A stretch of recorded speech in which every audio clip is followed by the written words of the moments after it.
شارف نے کہا، اور تمہیں کیا لگتا ہے کہ اللہ وہ جذبات لیلا کے لیے پیدا کرے گا؟ خضر نے کچھ سوچتے ہوئے پوچھا۔ لیلا کی محبت میں سچائی ہے، لیلا سے زیادہ پیار انہیں اور کوئی نہیں کر سکتا، اور اللہ کسی کے دل میں محبت اسی کے لیے ڈالتا ہے جو اس سے سچی محبت کرتا ہو۔ اور تمہیں یہ بھی لگتا ہے کہ ڈیول کو لیلا سے زیادہ اور کوئی پیار نہیں کر سکتا؟ ہاں بالکل، تم نے شاید دیکھا نہیں، لیلا نے 2 بار بھائی کے لیے گولی کھائی ہے۔ جہاں بھی بھائی کی جان خطرے میں ہوتی ہے وہ سب سے آگے ہوتی ہے۔ لیلا بھائی سے بہت پیار کرتی ہے، اس کے پیار کا مقابلہ کوئی نہیں کر سکتا، اور مجھے یقین ہے کہ لیلا بھائی کو خود سے پیار کرنے پر مجبور کر دے گی۔ اور اگر ڈیول کو کسی اور سے پیار ہو گیا، میرا مطلب ہے کسی تیسرے سے، تو خضر نے اس کی آنکھوں میں دیکھتے ہوئے پوچھا۔ ہاں ہاں ہاں، تمہیں کیا لگتا ہے ایسا کبھی ہو سکتا ہے؟ بھائی کو پیار جو آف دا ڈے، بھائی کو کبھی کسی سے محبت نہیں ہو سکتی، اور اگر ہو بھی گئی تو تمہیں کیا لگتا ہے لیلا کسی تیسرے کو برداشت کرے گی اپنے اور بھائی کے بیچ میں؟ اس لیے تو میں معصومہ کو لے کر پریشان ہوں، سمجھ میں نہیں آ رہا کہ بیچاری کو کیسے کہوں۔ معصومہ کوئی لیلا کو تمہیں کیا لگتا ہے ڈیول میں اتنی آسانی سے تمہارے آدمی کو جیل سے باہر آنے دوں گا؟ تم نہیں، ایسا نہیں ہوگا، نہیں ہونے دوں گا۔ شارف کو اب پھانسی کے پھندے تک پہنچنے سے کوئی نہیں روک سکتا۔ اب تم بھی اپنے وفادار آدمی کو بھول جاؤ، انسپکٹر صاحب نے اس کے سامنے آتے ہوئے کہا۔ انسپکٹر صاحب، اب یہاں یہ وقت تو آپ کی بچی کے اسکول سے چھٹی کا ہے نا، اب یہ مت کہ میرا دیدار کرنے کے لیے آپ اپنی بچی کو اسکول سے لینے نہیں گئے۔ اتنی لاپرواہی اچھی نہیں ہوتی، وہ بھی تب جب آپ نے شیر کے منہ میں ہاتھ ڈالا ہو۔ مجھے اس طرح سے مت دیکھیں انسپکٹر صاحب، ارے میں آپ کی بچی کو کچھ نہیں کروں گا۔ ڈیول اپنے دشمن کی کمزوریوں کو استعمال نہیں کرتا، یہ ڈیول کے کام کرنے کا انداز نہیں ہے۔ اگر آپ کی بیٹی بہت پیاری ہے، میں اور کچھ نہیں چاہتا، بس اتنا چاہتا ہوں کہ آئندہ مجھ سے مخاطب ہونے سے پہلے آپ یاد رکھیں کہ آپ کی بیٹی بہت پیاری ہے۔ بات کرتے ہوئے اس کے گال پر ڈمپل نمایاں ہو رہا تھا۔ اس کے سامنے کھڑے انسپکٹر صاحب کا دل چاہ کے اس کے خوبصورت چہرے کو بگاڑ کر رکھ دے جو اس کی 4 سالہ بیٹی کے بارے میں بات کر رہا تھا، لیکن وہ مجبور تھا۔ دبئی کی پولیس کو کسی عام باشندے پر ہاتھ نہیں اٹھا سکتی تھی، اور دبئی کی عوام کی نظروں میں ڈان ایک عام آدمی تھا جسے بہت کم لوگوں نے دیکھ رکھا تھا۔ ارے میں نے صرف تصویر بھیجی تھی، ان لوگوں نے ایڈوانس میں 5 لاکھ بھی بھیج دیے، میں نے تو ابھی کہا بھی نہیں تھا کہ لڑکی کو بیچیں گے بھی کہ نہیں۔ اکثر نے اس کے سامنے 5 لاکھ کی گڈی رکھ تو کہا، اکثر میں ایسا کوئی کام نہیں کروں گی، میں نے تمہیں پہلے بتایا تھا، میں روح کو نہیں بیچوں گی، کہیں نہیں جائے گی، وہ یہیں رہے گی۔ اور تمہاری ہمت کیسے ہوئی میری اجازت کے بغیر تم نے ان لوگوں کو تصویر بھیجی؟ کیوں؟ تعظیم بیگم کو غصہ آ گیا۔ اوہو، اس وقت میری بنتیں کر رہی تھی کہ اس لڑکی نے میری زندگی تباہ کر دی ہے، اس مصیبت سے چھٹکارا حاصل کرنا چاہتی ہوں، میں نے تمہاری ہمدردی ہی کی تھی، مگر مجھے کیا پتہ تھا کہ یہ ہمدردی میرے ہی گلے پڑ جائے گی۔ ان لوگوں کو لڑکی پسند آئی، وہ لوگ 30 لاکھ دینے کو تیار ہیں، لیکن تمہیں کیا ضرورت ہے ان پیسوں کی؟ تمہیں تو اپنی بیٹیوں کی زندگی برباد کرنی ہے، ایسے ہی ساری زندگی بیٹھی کنواری رہ جائیں گی۔ میرا کیا، میں تو یہ پیسے واپس بھیجوا دوں گی، صرف تصویر دے کر 5 لاکھ بھیج ڈالے، 30 لاکھ ذرا سوچو کہاں سے کہاں پہنچ جائے گی تیری بیٹیاں۔ خیر تیری مرضی، ابھی میں ذرا بھائی کے گھر جا رہی ہوں، یہ پیسے تم اپنے پاس رکھو، واپسی پر لے جاؤں گی، اکثر نے شاطرانہ انداز میں کہتے ہوئے بیگ اٹھایا اور باہر نکل گئی، جبکہ تعظیم نے کپکپاتے ہاتھوں سے وہ گڈی پکڑی اور اندر جا کر اپنے کمرے میں رکھنے لگی۔ اس کا سارا دھیان ان پیسوں پر تھا۔ اس کی تینوں بیٹیوں کی زندگی سنبھل سکتی تھی اور ساتھ میں روح سے جان بھی چھوٹ سکتی تھی، لیکن اس کا ضمیر اسے بار بار ایسا کرنے سے روک رہا تھا۔ اس کا ضمیر ایک معصوم لڑکی کی زندگی برباد ہونے نہیں دے رہا تھا، لیکن کب تک؟ اب مجھے صرف روح چاہیے، روح نور، مجھے روح نور ہر قیمت پہ چاہیے۔ سن لو اقصیٰ، تم نے اس کی تصویر مجھے بھیجی تھی، تمہیں بھیجنے سے پہلے یاد رکھنا چاہیے تھا کہ اگر اس لڑکی پر شیخ کا دل آ گیا تو کسی بھی طرح اسے حاصل کر لے گا، اس لڑکی کے گھر والے مانے یا نہ مانے، لیکن اب وہ لڑکی مجھے چاہیے۔ تمہارے پاس 24 گھنٹے کا وقت ہے، اور ان 24 گھنٹے میں اگر تم نے ان لوگوں کو نکاح کے لیے تیار نہ کیا تو میں تمہارا وہ حال کروں گا جو تم نے کبھی خواب میں بھی نہ سوچا ہوگا۔ شیخ صاحب، میں ہر کوشش کر چکی ہوں، لیکن اس کی سودیلی ماں اسے بیچنے پر تیار ہی نہیں ہے، یہاں تک کہ میں نے یہ بھی بتا دیا کہ آپ اسے 30 لاکھ دینے کو تیار ہیں، لیکن وہ ماننے کو تیار ہی نہیں۔ مجھے سمجھ نہیں آ رہا کہ میں کیا کروں، لیکن اگر آپ کہتے ہیں تو میں ایک اور کوشش کر لوں گی۔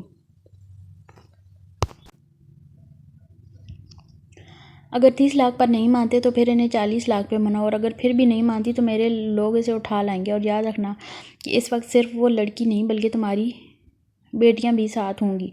شیخ کی بات نے اقصیٰ کے رونگٹے کھڑے کر دیے تھے۔ ایسے بھی کیا ہے اس لڑکی میں کہ شیخ اس پر اتنے پیسے لوٹانے کو تیار ہے؟ ہمیں تو کبھی اتنی اچھی نہیں لگی، مانا بہت خوبصورت ہے، لیکن شیخ نے اس سے پہلے بھی تو بہت خوبصورتی دیکھی ہوگی۔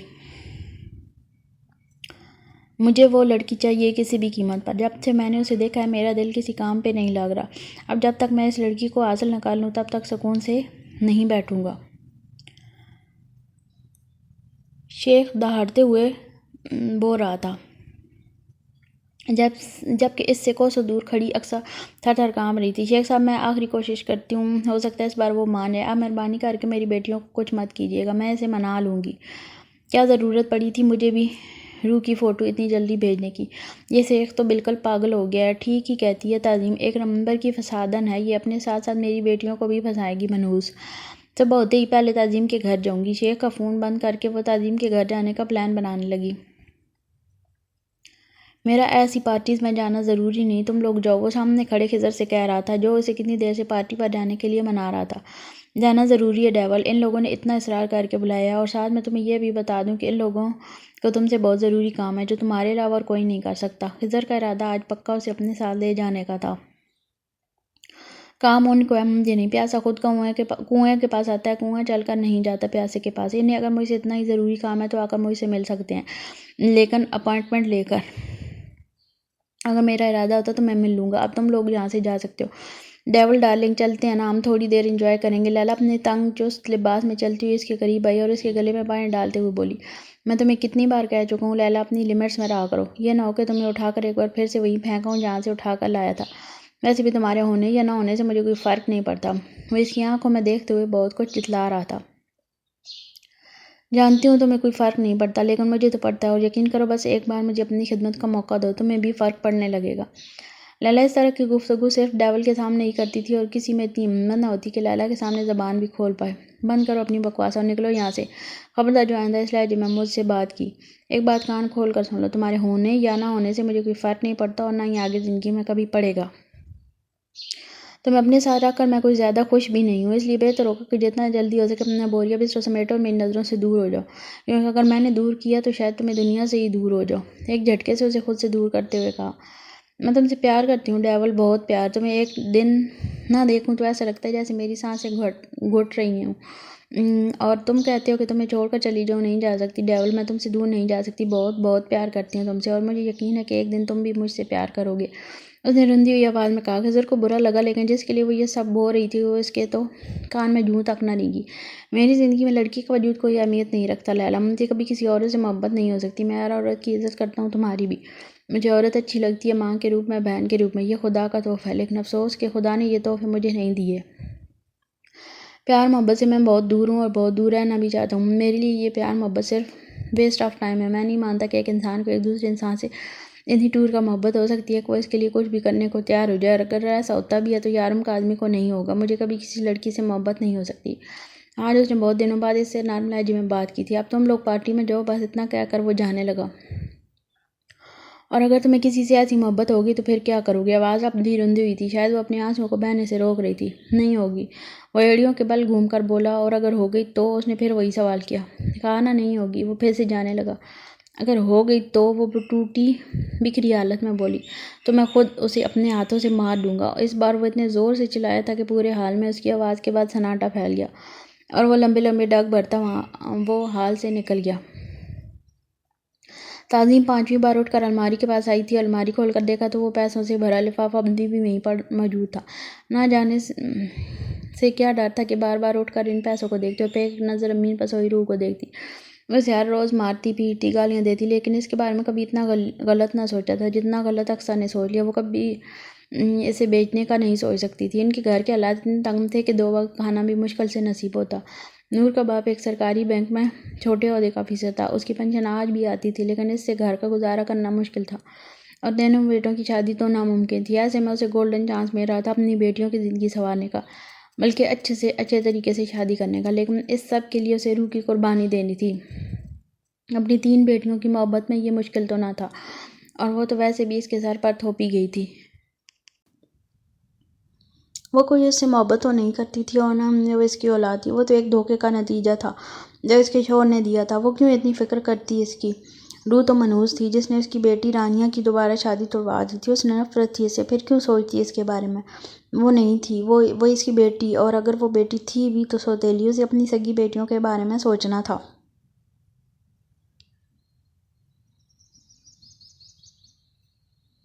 شیخ صاحب، میں ان کے گھر جا رہی ہوں آخری بار بات کرنے کے لیے۔ آپ کی بے چینیاں تو حد پہ سوار ہیں۔ مجھے سمجھ میں نہیں آتا، اگر میں نے ان لوگوں کو منا بھی لیا تو روح سے نکاح کے لیے تو کیسے؟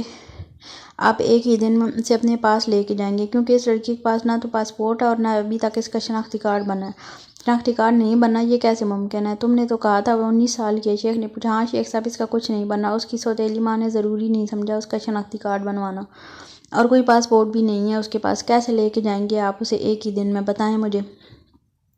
آپ صبر کریں، مجھے تھوڑا وقت دیں، میں یہاں اس کی ماں کو بھی منا لوں گی اور شناختی کارڈ اور پاسپورٹ کا انتظام بھی کروا لوں گی۔ اقصیٰ نے اسے پھسلانا چاہا۔ نہیں، میں مزید انتظار نہیں کر سکتا، مجھے وہ لڑکی چاہیے، اور یہ پاسپورٹ اور شناختی کارڈ کی فکر مت کرو، سب کچھ میں ہینڈل کر لوں گا۔ ایسے بہت سارے لوگوں کو بلایا ہے میں نے، شیخ نے اقصیٰ کے ارادے پر پانی پھیرتے ہوئے کہا۔ ٹھیک ہے شیخ صاحب، میں اس کی ماں سے بات کرتی ہوں۔ اس نے کال بند کرتے ہوئے دروازہ کھٹکھٹایا۔ اندر آئی تو تعظیم چرپائی پر بیٹھی تھی۔ ہاں تعظیم، لو دو وہ میرے پیسے، مجھے واپس کر دو، شیخ صاحب کو واپس کرنے ہیں۔ وہ ساتھ میں کرسی پر بیٹھتے ہوئے بولی۔ میں نے کل رات تمہاری اس بات کے بارے میں سوچا اور یہی فیصلہ کیا کہ مجھے میری بیٹیوں کی زندگی سنوارنے کے بارے میں سوچنا چاہیے۔ تعظیم نے تأمل سے کہا۔ مطلب تم روح کا نکاح کروانے کو تیار ہو؟ اقصیٰ خوشی سے چہکتے ہوئے بولی۔ ہاں، میں روح کا نکاح کروانے کے لیے تیار ہوں، جب تم چاہو مولوی اور شیخ کو لے کر آ جاؤ، ہم نکاح پڑھوا دیں گے، تمہیں فکر کرنے کی ضرورت نہیں ہے۔ مولوی صاحب کو میں لے آؤں گی اور شیخ صاحب فون پر ہی نکاح کریں گے، اس کے بعد اسے ہم دبئی بھیج دیں گے۔ اقصیٰ نے اسے جلدی جلدی بتانا شروع کیا۔ لیکن روح اتنی جلدی نہیں جا سکتی، کارڈ اور پاسپورٹ بننے میں وقت تو لگے گا نا۔ تعظیم نے کہا۔ ارے نہیں نہیں، اس کے پاس بالکل وقت نہیں ہے، وہ اسے ایسے ہی لے جائے گا۔ اقصیٰ نے ناک سے مکھی اڑائی۔ ایسے مطلب غیر قانونی طریقے سے؟ تعظیم نے پریشان ہوتے ہوئے کہا۔ ارے ہاں، اور فکر مت کرو، شیخ ایسا پہلے بھی کر چکا ہے، وہ کئی لوگوں کو ایسے لے کے جا چکا ہے، اس کے لیے کوئی بڑا مسئلہ نہیں ہے۔ اگر کچھ الٹا سیدھا ہو بھی گیا تو ہمارا نام کہیں نہیں آئے گا۔ اب تم رانیہ کی شادی کے بارے میں سوچو، ذرا شیخ کو خوشخبری سنا کے آتی ہوں۔ روح چائے بنا کر لائی تو اقصیٰ اٹھ چکی تھی۔ روح تو کل تیار ہے نا؟ کل میں مولوی صاحب کو لے کے آؤں گی۔ کل تیرا نکاح ہے، دبئی جائے گی تو دبئی؟ اقصیٰ روح کے سر پر دھماکہ کرتے جلدی سے گیٹ سے باہر نکل گئی، جبکہ وہ بے یقینی سے اپنی ماں کے چہرے کو دیکھ رہی تھی، جو نظریں جھکائے زمین پر گاڑے ہوئے تھی۔ کچھ ہی دیر میں اس کا نکاح تھا، کسی نے اس سے کچھ نہ پوچھا۔ اس پر تو یہ بھی احسان تھا کہ نکاح سے پہلے بتا دیا گیا تھا کہ کل تمہارا نکاح ہے۔ فاطمہ بی بی اس کے پاس آ بیٹھی، لیکن اس سے پہلے کہ فاطمہ بی بی اس سے کچھ پوچھتی، ماریہ اس کے قریب آ بیٹھی تھی، جسے اس کی امی نے سخت نظروں سے گھور کر بھیجا تھا کہ کہیں وہ فاطمہ کو کچھ بتا ہی نہ دے اور پھر پورے محلے میں ان کی بدنامی ہو جائے گی۔ وہ خاموشی سے سر جھکائے بیٹھی رہی، نہ تو کسی کو دیکھا اور نہ کسی سے کوئی بات کی۔ اسے تو یہ بھی نہ پتا تھا کہ اس کے ہونے والے شوہر کا نام کیا ہے، اور نہ ہی اسے جاننے میں دلچسپی تھی۔ وہ تو آج اپنی یتیمی کا رونا رو رہی تھی۔ آج صحیح معنوں میں ثابت ہو چکا تھا کہ وہ ایک یتیم تھی، اور اس کی ماں باپ اسے دنیا میں تنہا چھوڑ کر چلے گئے تھے۔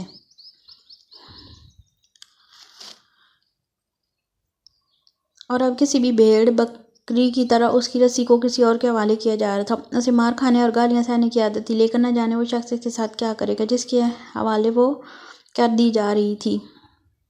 سنو لڑکی معصومہ، آج 6 بجے کی فلائٹ سے پاکستان سے یہاں آنے والی ہے، جیسے ہی وہ پیپرز تمہیں ملے تو انہیں شارف کے حوالے کر دینا، وہ کل جیل سے چھوٹ جائے گا۔ لیکن شمس کا کیا کریں گے؟ خضر نے پوچھا۔ اس کا تو کچھ نہیں کرو گے، اسے میں خود ہینڈل کروں گا۔ ابھی کچھ ہی دیر میں اس سے ملنے جاؤں گا، اگر سیدھے طریقے سے مان گیا تو ٹھیک، ورنہ ویسے بھی بہت دنوں سے میں نے اپنے فیوریٹ ہتھیار کا استعمال نہیں کیا۔ اس نے اپنے ہاتھ میں رکھے بلیڈ کی طرف اشارہ کیا۔ خضر کا تو اس کے ساتھ جانے کا ارادہ تھا، وہ ایک ہی پل میں کینسل ہو گیا۔ وہ بلیڈ سے ان لوگوں کو مارتا تھا جن پر اسے حد سے زیادہ غصہ ہو، اور بلیڈ سے وہ اتنی خطرناک موت دیتا تھا کہ کسی کے بھی رونگٹے کھڑے ہو جائیں۔ خضر کو اس کے ہتھیار سے نفرت تھی۔ اس کا بلیڈ کسی سام کی طرح اگلے بندے کے جسم پر رینگتا اور سرخ لکیریں چھوڑتا جاتا۔ وہ بلیڈ کا استعمال تب کرتا جب اگلے بندے کو تڑپا تڑپا کر مارنا ہو۔ خضر کو اس کے بلیڈ سے جتنی نفرت تھی اتنا ہی ڈر لگتا تھا، اور اکثر اپنی پریشانیوں کی وجہ سے وہ اسی سے مٹاتا تھا۔ کچھ ہی دیر میں مولوی صاحب کی آواز آئی۔ نکاح نامے پر شیخ کے دستخط پہلے ہی ہو چکے تھے۔ اس نے ایک نظر بھی اٹھا کر پورا نکاح نامہ نہ دیکھا، اسے جھانک آ گیا، اس نے سائن کر دیے۔ مولوی صاحب نے رسم ادا کی، 3 بار اس سے اس کی مرضی پوچھی گئی، جس کا ہونا نہ ہونا کسی کے لیے اہمیت نہ رکھتا تھا۔ وہ خاموشی سے ساری کارروائی دیکھتی رہی، اس سے کسی کے سوالوں پر اس نے حامی بھر دی۔ ہاں، اسے وہی شخص قبول تھا جسے اس نے کبھی دیکھا نہ تھا۔ امی تو محلے والے عورتوں کے سامنے شیخ کی تعریفیں کی جا رہی تھی، خود اس کی شکل تو نہ دیکھی تھی لیکن پھر بھی اسے خوش شکل کہہ رہی تھی۔ ارے میں اپنی بیٹیوں کے بارے میں پہلے سوچتی تو لوگ کہتے کہ سوتیلی ماں ہے، سوتیلی ماں بہت بری ہوتی ہے، اس لیے میں نے پہلے اس کے بارے میں سوچا، اور کل اگلے جہاں میں جا کر اس کے باپ کو منہ بھی تو دکھانا ہے۔ امی تعریفیں سمیٹتی اسے بار بار اپنے سینے سے لگاتی پیار کرتی رہی۔ یہ بھی اس کی زندگی میں پہلی بار ہی ہو رہا تھا۔ پھر ماریہ اور رانیہ اس کے قریب آ گئیں۔ تمہیں پتہ ہے تمہارا شوہر کتنا امیر آدمی ہے؟ اس کے پاس اتنا پیسہ کہ گویا کوئی گن بھی نہ سکے۔ راج کرو گی راج، اور وہاں جا کے وہیں بھول مت جانا، میرا مطلب ہم فون وغیرہ کرتی رہنا۔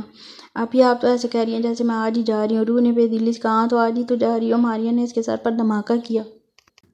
کیا مطلب؟ اس نے حیرت سے پوچھا۔ ارے مطلب ہم نے تمہارا سامان پیک کر لیا، خیر تمہارے سامان میں ہے ہی کتنا، تمہارے کپڑے وہی پرانے دیے ہوئے کپڑے تھے، لیکن میں نے اور ماریہ نے ہمارے عید والے سوٹ تھے نا، وہ تمہارے کپڑوں میں رکھے ہیں، اس کے علاوہ میں نے اپنے کچھ سوٹ تمہارے کپڑوں میں رکھ دیے ہیں۔ تانیہ اور رانیہ کے کپڑے تمہیں ٹھیک سے پورے نہیں آتے، اس لیے میرے کپڑوں میں تم اچھے سے ایڈجسٹ کر سکتے ہو۔ ابھی تم دبئی جا رہی ہو، وہاں تمہیں تمہارا شوہر لے کر ہی دے گا اور کپڑے، لیکن گزارے کے لیے ہم نے رکھ دیے ہیں۔ اب وہ یہ نہ کہے کہ ہم نے تمہیں کچھ دیا ہی نہیں۔ وہ اپنے پرانے کپڑوں کا احسان بھی اس طرح سے جتا رہی تھی جیسے نئے خرید کر لائی ہوں۔ وہ کچھ نہ بولی، خاموشی سے انہیں سنتی رہی۔ تھوڑی دیر کے بعد فاطمہ بی بی ایک بار پھر سے اس کے قریب آ گئی۔ مجھے تو پتہ ہی نہیں تھا کہ تم آج ہی جا رہی ہو، یہ تو ابھی تعظیم نے بتایا کہ تم مجھے اپنی شادی کے بارے میں کیوں نہیں بتایا؟ انہوں نے پریشانی سے پوچھا۔ سچ تو یہ ہے کہ انہیں تعظیم پر بھروسہ نہیں تھا، نہ جانے وہ عورت کے ساتھ کیا سے کیا کر دے۔ میں تمہیں بہت کچھ دینا چاہتی تھی، لیکن تم نے پہلے مجھے بتایا ہی نہیں۔ یہ کچھ چیزیں میں تمہارے لیے لائی ہوں۔ انہوں نے ایک چھوٹے سائز کا قرآن جس کا سائز ایک پاکٹ جتنا تھا، اس کے ساتھ ایک جائے نماز، ایک عبایا دیا جس کے ساتھ ہم رنگ سکاف تھا، اس کا رنگ ہلکا آسمانی تھا۔ یقیناً انہوں نے اپنے ہاتھ سے اسے سلائی کیا تھا۔ وہ ایک غیر عورت ہو کر اسے نئی چیزیں لا کر دے رہی تھی، اور اس کے اپنے جو آج اسے یہاں سے بھیجتے ہوئے اپنی اترن دے رہے تھے۔ اس نے خاموشی سے وہ تینوں چیزیں پکڑ لیں۔ مجھے نہیں پتا تمہارا شوہر کیسا ہوگا، میں نے تو سنا ہے کہ دبئی کے مردوں نے 4 نکاح کیے ہوئے ہیں، لیکن پھر بھی میں تمہارے لیے دعا کرتی ہوں کہ تمہارے ساتھ ایسا کچھ نہ ہو۔ میں چاہوں گی تم حقیقت پسند بنو، ہر طرح کی سچویشن کے لیے تیار ہو۔ وہ غور سے فاطمہ بی بی کو سن رہی تھی، کیونکہ وہ جانتی تھی کہ یہ عورت اسے کبھی غلط مشورہ نہیں دے گی۔ میں نے تمہارے شوہر کو نہیں دیکھا، میں نہیں بتا سکتی کہ وہ کیسا ہوگا، مگر اتنا کہہ سکتی ہوں کہ مجھے تم پر پورا بھروسہ ہے۔ مجھے یقین ہے کہ تمہاری معصومیت اور خوبصورتی اسے تمہاری طرف راغب کر لے گی، بلکہ تم اسے خود سے محبت کرنے پر مجبور کر دو گی، اور تم خود صبر سے کام لینا۔ میری بچی، تیری زندگی میں کبھی کوئی اچھا نہیں ہوا، اب اللہ کرے تیرے ساتھ اتنا برا نہیں کرے گا۔ بس تو ہر قسم کی سچویشن کے لیے تیار رہنا۔ تیرا شوہر ہے، تیرا صاحبان، اس کی مرضی کے خلاف کبھی کوئی کام مت کرنا۔ یہ میرا نمبر ہے، تیرا شوہر مجھ سے بات کرنے کی اجازت دے تو مجھے فون کرنا۔ انہوں نے ایک چھوٹا سا کاغذ اس کی طرف دیتے ہوئے کہا۔ وہ اپنا بہت سارا خیال رکھنا، ہم زندگی رہی تو دوبارہ ملیں گے۔ وہ اس کا ماتھا چومتے ہوئے اس قریب سے اٹھیں۔ جب روح نے اس کا ہاتھ تھاما اور اٹھ کر کھڑی ہوئی اور ان کے سینے سے لگ کر رونے لگی۔ تھوڑی دیر کے بعد اسے بتایا کہ 6 بجے کی فلائٹ سے دبئی جانا ہے۔ وہ پریشان سی کھڑی سب کو دیکھ رہی تھی۔ وہ کسی دوسرے ملک جا سکتی تھی، اس کے پاس کسی دوسرے ملک جانے کے کاغذات ہی کہاں تھے؟ اس کے پاس تو کچھ بھی نہ تھا۔ امی اور ان کی 3 بیٹیاں اسے چھوڑنے ایئرپورٹ تک آئی تھیں، پھر اسے کچھ کاغذات اور ایک فائل دی جس میں نکاح نامہ تھا۔ یہ تو وہ جانتی تھی کہ دوسرے کاغذات اور پاسپورٹ شناختی کارڈ تھا جو کم از کم اس کے نام پر نہ تھا، لیکن شناختی کارڈ پر اس کی تصویر لگی ہوئی تھی۔ یہ سب کچھ جھوٹا تھا، وہ پکڑی جا سکتی تھی، لیکن یہاں کے سفارتی غیر قانونی طریقے سے دوسرے ملک بھیجا جا رہا تھا۔ ان لوگوں کو اتنی بھی کیا جلدی تھی، صبر کر لیتے اس کا۔ اگر شوہر اتنا خرچہ کرنے کو تیار تھا تو اصلی کارڈ اور پاسپورٹ بھی بنوا سکتا تھا۔ پھر کچھ ہی دیر میں کچھ آفیسر اس کے پاس آئے۔ آپ پریشان ہوں، آپ کی مسز کو ہم صحیح سلامت دبئی پہنچا دیں گے۔ وہ فون پر کسی سے بات کر رہے تھے، یقیناً اس کا شوہر تھا۔ ماریہ، رانیہ اور تانیہ نے سرسری سے اسے گلے لگایا۔ وہ رونا چاہتی تھی، اپنوں سے جدا ہونے کے غم میں وہ بہت رونا چاہتی تھی، لیکن ان تینوں کا رونے کا کوئی پلان نہیں تھا۔ جب امی نے اسے گلے لگایا تو ان کی آواز میں نمی تھی۔ سن روح، میں نے تیرے ساتھ جو کچھ بھی کیا مجھے معاف کر دینا، مجھے کبھی بد دعا مت دینا۔ اس کا ماتھا چومتے ہوئے انہوں نے روتے ہوئے کہا۔ اس نے کہا کبھی امی کا یہ لہجہ سنا تھا، اور پھر سب سے مل کر وہ چلی گئی۔ آفیسر نے اسے لا کر جہاز میں بٹھا دیا۔ اس کے ہاتھ پیر کانپ رہے تھے، وہ بالکل اکیلی تھی، کوئی نہیں تھا اس کے ساتھ، کسی کو نہیں جانتی تھی۔ وہ بس اسے اپنے شوہر کے پاس پہنچنا تھا، وہی اس کا آسرا تھا، وہی سہارا تھا۔ اس نے شمس کو بہت سمجھانے کی کوشش کی، مگر اس نے ڈیول کی بات نہ مانی۔ شاید وہ اسے ٹھیک سے جانتا نہیں تھا۔ اس کا یہی کہنا تھا کہ ایک 30-32 سال کا مرد 45 سال کے آدمی کا کیا بگاڑ سکتا ہے۔ پھر اس نے وہ کیا جو 45 سال آدمی نے کبھی نہیں سوچا تھا۔ خضر کی سوچ کے مطابق بلیڈ شمس کے جسم پر رینگ رہے تھے، کسی سانپ کی طرح اپنی سرخ لکیریں چھوڑتا ہوا۔ لیلا نے اسے ایک ہی بار میں اس انداز میں دیکھا تھا، اور اس کے بعد وہ 1 مہینہ سے دور رہی۔ اس نے آج بھی لیلا کو اپنے ساتھ آنے کی آفر کی تھی، لیکن اس کے ساتھ میں بلیڈ دیکھ کر وہ اس کے ساتھ نہ آئی۔ اس نے شمس کے نہ صرف ہاتھوں کی بلکہ پورے جسم کی رگیں کاٹ ڈالیں۔ وہ اس کے سامنے تڑپ تڑپ کر مر رہا تھا، لیکن وہ ساتھ والی کرسی پر بیٹھ کر سگریٹ سلگا رہا تھا۔ اس کی چیخیں سن کر اسے عجیب سے سکون مل رہا تھا۔ اس نے اس کی ساری رگیں کاٹ لیں، لیکن گردن کی رگ نہیں کاٹ پایا، کیونکہ وہ اپنے ساتھ صرف 30 بلیڈ لایا تھا، اور اگر ایک بھی فالتو لایا تھا تو اسے اتنی دیر اس کی چیخیں برداشت نہ کرنی پڑتی۔ جبکہ دوسری طرف خضر معصومہ کو لانے ایئرپورٹ کے لیے نکل چکا تھا۔ معصومہ نے اسے کہا تھا کہ وہ اس سے کوڈ ورڈ میں بات کرے گی تاکہ اسے کوئی بھی پہچان نہ پائے، لیکن خضر کو اپنی بے وقوفی پر بہت افسوس ہو رہا تھا، کیونکہ اس نے معصومہ سے اس کی تصویر تک نہ مانگی۔ اب وہ اسے کیسے پہچانے گا؟ چلو یہ بھی شکر ہے کہ اس نے معصومہ سے اس کے کپڑوں کا رنگ پوچھ لیا تھا، ورنہ آج تو یقیناً ڈیول نے اس سے کچھ نہ چھوڑنا تھا۔ ویسے بھی وہ آج بلیڈز یوز کر رہا تھا۔ وہ ابھی کھڑا ہر طرف نظریں دوڑا رہا تھا۔ اب نظر سامنے سے آتی ایک معصوم سی لڑکی پڑی جو کافی ڈری سہمی تھی۔ اس نے آسمانی رنگ کا عبایا پہنا تھا، جس کے ساتھ اس نے ہم رنگ آسمانی رنگ کا ہی سکارف لیا تھا۔ مل گئی معصومہ بہت ایزی سے چلتا اس کے قریب آیا. تم پہنچ گئی. میں تو پریشان ہو گیا تھا تمہیں پہچانوں گا کیسے. خیر وہ پیپرز تو لائی ہو نا تم. اس نے فکر مندی سے پوچھا. کیوں؟ اگر اس بار پیپرز میں کچھ گڑبڑ ہو جاتی تو ڈیول اسے نہیں چھوڑنے والا تھا. جی ہاں میں پیپر لے آئی ہوں. تو آپ ہیں میرے شوہر؟ اس نے حیرانگی سے پوچھا. شوہر؟ خضر کو جھٹکا لگا. سر آپ مجھے ایئرپورٹ پر لینے آئیں گے تو میں آپ کو وہاں کوڈ ورڈ میں مخاطب کروں گی کیونکہ مجھے لگتا ہے کہ میرے پیچھے کچھ لوگ لگے ہیں. اسے معصومہ کی فون پر کی گئی گفتگو یاد آئی. شوہر؟ ہاں شوہر تمہارا گھر پہ ہے. چلو میں تمہیں اسی کے پاس جانے آیا ہوں. پیپرز مجھے دو. خضر نے بات سنبھالتے ہوئے پیپر مانگے. نہیں پیپر تو ہیں انہی کو دوں گی. اس نے معصومیت سے کہا. تو تم مجھ پر یقین کر سکتے ہو میں اس کا وفادار آدمی ہوں. خضر نے کہا. نہیں پیپرز میں انہی کو دوں گی. خضر کو لگا اس نے ایک بار پھر سے ایسے پیپر مانگے تو معصومہ رونے لگی. وہ صرف نام کی معصومہ نہیں بلکہ وہ سچ میں بہت معصوم تھی. فون پر بات کرنے والی لڑکی تو نہیں لگ رہی تھی. وہ تو بہت بولڈ اور ٹیلنٹڈ لگ رہی تھی. وہ آ کر گاڑی میں بیٹھے تب بھی روح کافی زیادہ ڈری ہوئی تھی. اب نارمل ہو جاؤ. مزید ایکٹنگ کرنے کی ضرورت نہیں ہے. خضر نے اس کی طرف دیکھتے ہوئے کہا جبکہ اس کی چھٹی ایسوسی کو کچھ غلط ہونے کا اشارہ کر رہی تھی. کیا مطلب؟ روح نے معصومیت سے پوچھا. مطلب یہ کہ اب تمہیں ڈرنے اور گھبرانے کی ضرورت نہیں ہے. محترمہ اپنی اصلیت پر آ جاؤ اور وہ فائل میرے حوالے کر دو. خضر سے اب مزید برداشت کرنا مشکل ہو رہا تھا. یہ آپ کیا کہہ رہے ہیں بھائی؟ مجھے تو کوئی سمجھ نہیں آ رہا اور میں آپ کو بتا چکی ہوں کہ یہ فائل میں اپنے شوہر کو دوں گی. تو آپ بار بار کیوں مانگ رہے ہیں مجھ سے؟ روح نے اس کی طرف دیکھ کر پریشانی سے کہا. کیونکہ اس کی باتیں روح کے سر کے اوپر سے گزر رہی تھیں. بھائی میں تمہیں بھائی لگتا ہوں؟ خضر نے اسے گھور کے دیکھا. کچھ نہیں کہہ رہا میں تمہیں. تو ڈیول ہی سنبھالے گا. اس نے اکتا کر کہا اور گاڑی کی سپیڈ تیز کر دی. جب روح اس کی باتوں کا مطلب سمجھنے کی کوشش کرنے لگی. ڈیول؟ کیا یہ بے ڈنگا نام اس کے شوہر کا تھا؟ لیکن یہ کیسا نام ہے؟ اس نے تو پہلے کبھی نہیں سنا. ہو سکتا ہے پیار سے کہتے ہو. روح نے سوچا اور دبئی کی صاف ستھری خوبصورت سڑکوں کو دوڑتے ہوئے دیکھنے لگی. جبکہ خضر کو کچھ سمجھ نہیں آ رہا تھا. فون پر تو اسے کافی بے باکی سے بات کر رہی تھی اور اب وہ اسے بھائی کہہ کے پکار رہی تھی. یہ فون والی لڑکی تو ہرگز نہیں لگ رہی تھی. سڑک پر چیکنگ پوسٹ دیکھ کر خضر کو اچھا خاصا غصہ آ گیا. اس کا منہ ویسے بھی بنا ہوا تھا کیونکہ معصومہ سے سیدھے طریقے سے بات نہیں کر رہی تھی جس کی وجہ سے وہ کافی زیادہ غصے میں تھا. وہ جلدی سے جلدی اسے ڈیول کے سامنے لے کے جانا چاہتا تھا تاکہ وہ خود ہی اس سے بات کر کے فائل معصومہ سے لے کر اس کے حوالے کر دے تاکہ وہ شارج تک وہ فائل پہنچائے. وہ ایسا ہی تھا. ڈیول اسے جو بھی کام دیتا وہ جلدی سے جلدی اپنا کام ختم کرنے کی کوشش کرتا لیکن اس لڑکی کی وجہ سے وہ اب تک اپنا کام ختم نہیں کر پا رہا تھا. اس کا ارادہ معصومہ کو اپنے آدمی کے ساتھ گھر بھیج کر خود جیل جانے کا تھا لیکن وہ تو تب ہوتا جب معصومہ سے وہ فائل دیتی جبکہ معصومہ نے آگے انہی کے ساتھ کام کرنا تھا جس کی وجہ سے وہ کسی بھی قسم کی بدمزگی نہیں چاہتا تھا اور اب سے اس کا برا حال ہو رہا تھا. روح پہلے اسے اسی طرح سے غصہ کرتے دیکھتی رہی. پھر گاڑی میں رکھے پانی کی بوتل اٹھا کر اس کی طرف بڑھائی. یہ پانی پی لیں آپ کا غصہ ٹھنڈا ہو جائے گا. اس نے معصومیت سے کہا. تم اپنا منہ بند رکھو اور خاموشی سے بیٹھی رہو. وہ غصے سے دھاڑتے ہوئے بولا. کوئی اس حد تک ایکٹنگ کیسے کر سکتا ہے؟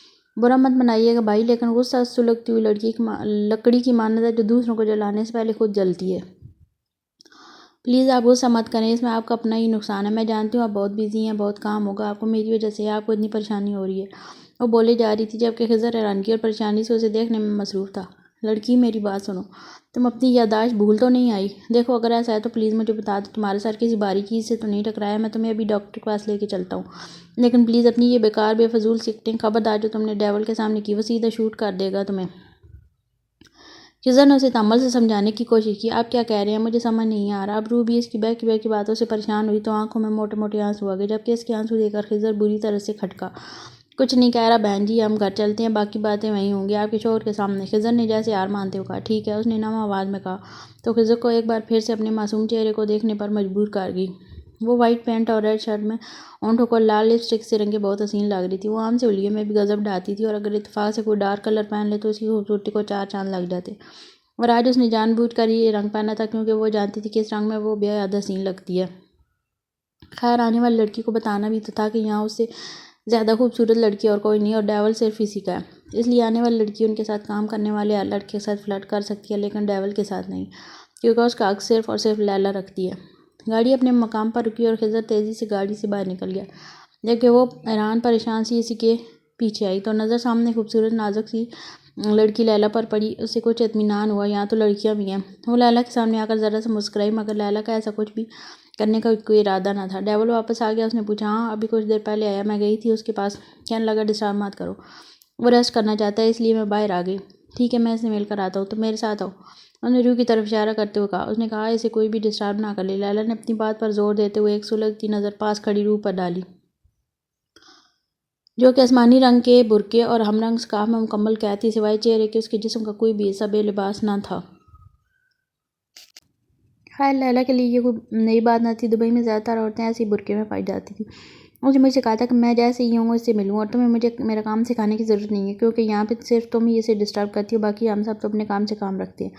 اب خضر کو کسی نہ کسی کو تو اپنا غصہ نکالنا ہی تھا، تو لیلا ہی سے، جبکہ اس نئی لڑکی کے سامنے اتنی بے عزتی کے بعد لیلا بالکل اپنے شرٹ کے کلر کی طرح ہو چکی تھی۔ اور خضر ایک کام کہا تھا تم سے، وہ بھی ڈھنگ سے نہیں ہوا۔ خضر کو اپنے کمرے میں آتے دیکھ کر ڈیول نے کہا، کیا مطلب؟ میں کچھ سمجھا نہیں۔ خضر کو اس نے صرف اور صرف معصومہ کو ایئرپورٹ سے لانے کا کام دیا تھا، اور وہ تو اس نے بالکل ٹھیک طریقے سے کیا تھا۔ اب کون سے کام کی بات کر رہا تھا وہ خضر کچھ سمجھ نہیں پایا۔ میں نے اکرم کو بھیجا ہے معصومہ کو ایئرپورٹ سے لانے کے لیے، تم جس لڑکی کو لے کے آئے ہو وہ کوئی اور ہے۔ ابھی وہ خضر کی طبیعت صاف کرنے ہی والا تھا کہ آہستہ آہستہ قدم اٹھاتی پورے حال کا جائزہ لیتی وہ کمرے میں داخل ہوئی۔ کیا مطلب؟ یہ وہ لڑکی نہیں ہے؟ خضر نے آہستہ آواز میں کہا، اس کے پاس وہ فائل ہے، یہ کہہ رہی تھی کہ وہ تمہیں دے گی۔ روح خضر کے قریب آ کر کھڑی ہوئی تو وہ کہنے لگا، جبکہ روح کا سارا دھیان سامنے کھڑے آدمی تھا۔ کہتی ہے نے کہا کہ 2 بول میں بہت طاقت ہوتی ہے، لیکن گھر سے لے کر یہاں تک اس نے اپنے شوہر کے بارے میں کچھ محسوس نہ کیا۔ وہ تو اسے سوچنا بھی نہیں چاہتی تھی، لیکن اب تو اس کے چہرے سے نظریں ہٹانا بھی ناممکن لگ رہا تھا۔ وہ شہزادہ نہیں بلکہ شہزادوں کو مات دینے والوں میں سے تھا۔ بالکل ٹھیک کہتی تھی فاطمہ بی بی، اس کی زندگی میں کوئی شہزادہ ہی آئے گا۔ آج اسے یقین آ چکا تھا کہ اس کی قسمت اتنی بھی بری نہیں ہے جتنی کہ سب کہتے ہیں۔ اسے تو خوش ہونا چاہیے تھا، لیکن نہ جانے کیوں اس کی آنکھوں سے آنسو بہنے لگے۔ وہ اس کے سامنے کھڑے سے نہ جانے کیا بات کر رہا تھا، لیکن روح تو بس اس کے گال پر نمایاں ہونے والا وہ ڈمپل دیکھتی جو بولتے ہوئے اس کے گال پر روشن ستارے کی طرح چمکتا تھا، اور پھر جب وہ خاموش ہوتا تھا وہ ستارہ بھی خاموش ہو جاتا۔ دیکھو تمہیں یہاں نہیں آنا تھا، تم غلط سے یہاں آ گئی ہو، تمہیں اپنے گھر جانا چاہیے، لیکن فکر کرنے کی ضرورت نہیں ہے، خضر تمہیں چھوڑ آئے گا۔ وہ اس کے قریب کھڑا آہستہ سے اسے بتانے لگا، لیکن پھر اس نے نوٹ کیا کہ یہ لڑکی تو اس کی باتوں پر بالکل دھیان نہیں دے رہی۔ تم سن رہی ہو نا میں کیا کہہ رہا ہوں؟ اس بار ذرا اونچی آواز میں بولا نا۔ روح جیسے خیالوں کی دنیا سے باہر نکلی۔ یہ کاغذات، روح کو کچھ سمجھ نہ آیا تو فوراً اپنے ہاتھ میں رکھے نکاح نامے کے پیپرز اسے دکھانے لگی۔ یہ کیا ہے؟ وہ ذرا سا الجھا، لیکن اس کے ہاتھ سے پیپرز لے لیے۔ یہ ایک نکاح نامہ تھا، یقیناً سامنے کھڑی اس لڑکی کا تھا، روح نور۔ اس نے اس کا نام لے کر اس کی طرف دیکھا۔ جی مجھے سمجھ میں نہیں آ رہا تھا کہ میں آپ کے پاس پہنچوں گی بھی کہ نہیں، بہت ڈر لگ رہا تھا، آپ کو پتہ ہے جہاز کتنا بڑا تھا۔ وہ اپنے دونوں ہاتھوں کو کھول کر اسے بتا رہی تھی، جبکہ اس کا سارا جسم لرز رہا تھا۔ میں تو پہلے کبھی بیٹھی بھی نہیں، ابھی بھی ہاتھ کانپ رہے ہیں۔ ذرا سا مسکرا کر بولی۔ وہ کیا بول رہی تھی وہ خود بھی سمجھ نہیں پا رہی تھی۔ سامنے کھڑا آدمی اس کا شوہر تھا، اس کے بارے میں سب کچھ جانتا تھا، تو کیا وہ یہ نہ جانتا ہوگا کہ وہ پہلی دفعہ سفر کرنے پر گھبرائی ہوئی ہے؟ لیکن پھر بھی روح کا دل چاہا کہ آج اس کے سامنے کھل کر سب کچھ بتا دے۔ اس نے کتنی تکلیفیں سہی ہیں، بات بات پر گالی، بات بات پر مار پیٹ، پچھلے 19 سال وہ کتنی اذیت سہ رہی ہے۔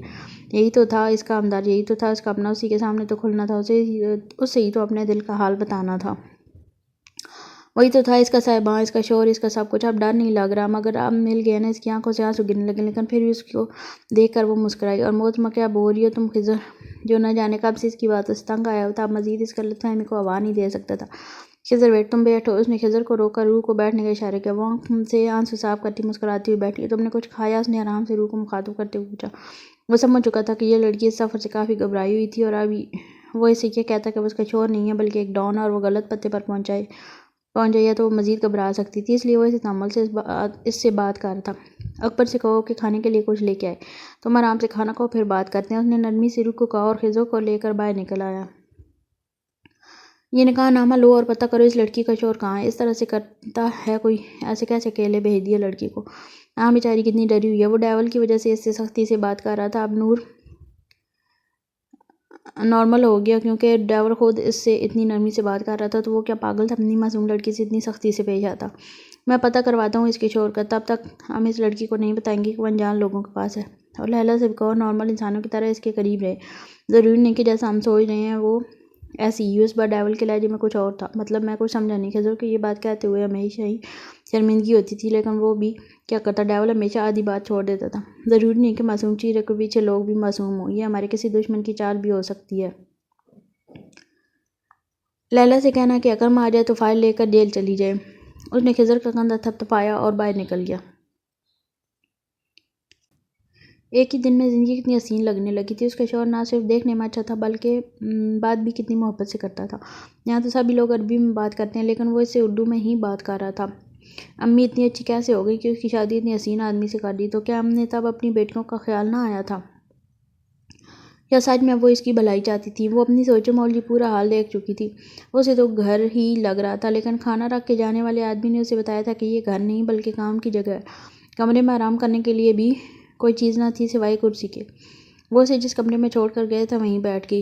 آگے پیچھے جانے کا تو سوال ہی پیدا نہیں ہوتا تھا۔ اگر وہ اپنے شوہر کی مرضی کے خلاف کوئی کام کرتی اور وہ اسے روٹھ جاتا تو ابھی تو وہ ٹھیک سے جانتی بھی نہیں تو کیسے مناتی وہ اسے۔ اس نے کہا تھا تم کھانا کھا کر یہیں آرام کرو، واپس آ کے بات کریں گے۔ میں کیا بات کروں گی ان سے؟ وہ شرماتی گھبراتی بیٹھ کے سوچتی رہی۔ کیا پہلے بھی بے وقوفوں کی طرح بولنا شروع ہو گئی؟ اب نہیں بولوں گی ایسے، سوچ سمجھ کر بات کروں گی، وہ یہ نہ سمجھے کہ میں پاگل ہوں۔ میں آپ کی کچھ مدد کر دوں؟ اس نے یہاں ایک چیز جو بہت زیادہ نوٹ کی وہ یہ تھی کہ ایک آدمی حال صاف کرنے کی چیزیں لے کے کھڑا تھا اور ہر 5-10 منٹ کے بعد صفائی کرنا شروع کر دیتا تھا، جبکہ روح کو تو حال بہت صاف ستھرا لگ رہا تھا۔ شاید ایسی آدمی کی محنت کا کمال تھا۔ نو میم، ہم کر لیں گے، آپ آرام کریں۔ آدمی کا لہجہ عربی لیکن بات وہ اردو میں کر رہا تھا۔ یہاں یہ سب لوگ اردو میں بات کرتے ہیں؟ اس سے رہا نہ گیا تو پوچھنے لگی۔ جی میم، یہاں سبھی لوگ اردو میں بات کرتے ہیں، جس کو اردو نہیں آتی وہ سیکھ لیتا ہے، جیسے میں نے سیکھی۔ ڈیول اپنے سارے کام اردو میں کرواتے ہیں تاکہ مخالف پارٹی ہمیں نہ سمجھ سکے۔ سامنے کھڑے آدمی نے اسے تفصیل سے سمجھایا۔ شاید اسے ابھی تک یہ بات پتہ نہیں تھی کہ وہ معصومہ نہیں بلکہ کوئی اور ہے۔ حسن تم جاؤ، میں ان سے بات کرتی ہوں۔ روح نے مڑ کر دیکھا تو صبح دروازے والی لڑکی کھڑی تھی، لیکن اب اس کے کپڑے کچھ اور تھے۔ اسے دیکھ کر ذرا مسکرائی اور اشارے سے اسے اندر کمرے میں بلایا۔ روح بھی اس کے پیچھے چل دی۔ نام کیا ہے تمہارا؟ اس نے مسکرا کر پوچھا تو روح بھی ذرا سا مسکرائی۔ روح نور، میں لیلی ہوں، یہاں کام کرتی ہوں۔ تمہارا نکاح کیسے ہوا؟ میرا مطلب ہے تم اپنے شوہر کو پہچان نہیں پائی؟ لیلی کو اس لڑکی کے بارے میں پوچھنے کے لیے کہا گیا تھا، سو وہ نارملی اپنا کام کرنے لگی۔ یارم نے اس پر سختی کرنے سے منع کیا تھا کیونکہ اس کا ارادہ اس لڑکی کو صحیح سلامت اس کے گھر تک پہنچانا تھا۔ جی وہ دراصل فون پر نکاح ہوا تھا، میں نے دیکھا نہیں ان کو، اس لیے پہچان نہیں پائی۔ مطلب تم نے اس کی کوئی تصویر بھی نہیں دیکھی تھی؟ پہلے لڑکی سے پوچھا جاتا ہے کہ تم شادی کرنے کے لیے تیار ہو، تصویر دکھائی جاتی ہے، بات وغیرہ ہوتی ہے فون پر۔ نہیں، ایسا کچھ نہیں ہوا تھا، مجھے تو نکاح سے ایک دن پہلے پتہ چلا تھا کہ میرا نکاح ہے۔ روح نے مسکراتے ہوئے بتایا، جیسے اپنا ہی مذاق بنا رہی ہو۔ اوہ اچھا، یعنی ارینج میرج ہے۔ لیلی نے اس کے احساس سے کمتری دور کرنے کی کوشش کی۔ جی وہ بس اتنا ہی بولی۔ اوکے دن مجھے تمہارا پاسپورٹ اور آئی ڈی کارڈ مل سکتا ہے؟ اوکے دن مجھے تمہارا پاسپورٹ اور آئی ڈی کارڈ مل سکتا ہے؟ لیلی مطلب کی بات پر آ چکی تھی۔ جی میں دیتی ہوں، لیکن وہ اصل نہیں ہے، یہ تو آپ جانتی ہوں گی۔ وہ کچھ کنفیوز ہو کر بولی۔ اصل نہیں ہے؟ تم یہاں کیسے آئی؟ پھر لیلی کو جھٹکا لگا۔ وہ سب کچھ تو مجھے نہیں پتا، یہ سب کچھ تو میرے شوہر ہی جانتے ہیں، آپ ان سے پوچھیں۔ اس نے اپنا پاسپورٹ آئی ڈی کارڈ اس کی طرف بڑھاتے ہوئے کہا، جبکہ لیلی اپنا گھومتا ہوا سر لے کر باہر نکل گئی۔ اس کا مطلب وہ لڑکی غیر قانونی طریقے سے یہاں آئی ہے اور اس کا یہ شوہر رمنیز شیخ اس نام کا کوئی آدمی نہیں ہے اس شہر میں، اور میں نے ایئرپورٹ سے بھی پتہ کیا، اس نام کی کوئی بھی لڑکی دبئی آئی ہی نہیں اور نہ ہی اسے لینے کوئی ایئرپورٹ آیا تھا، ورنہ انتظامیہ میں کوئی رپورٹ درج ہوتی۔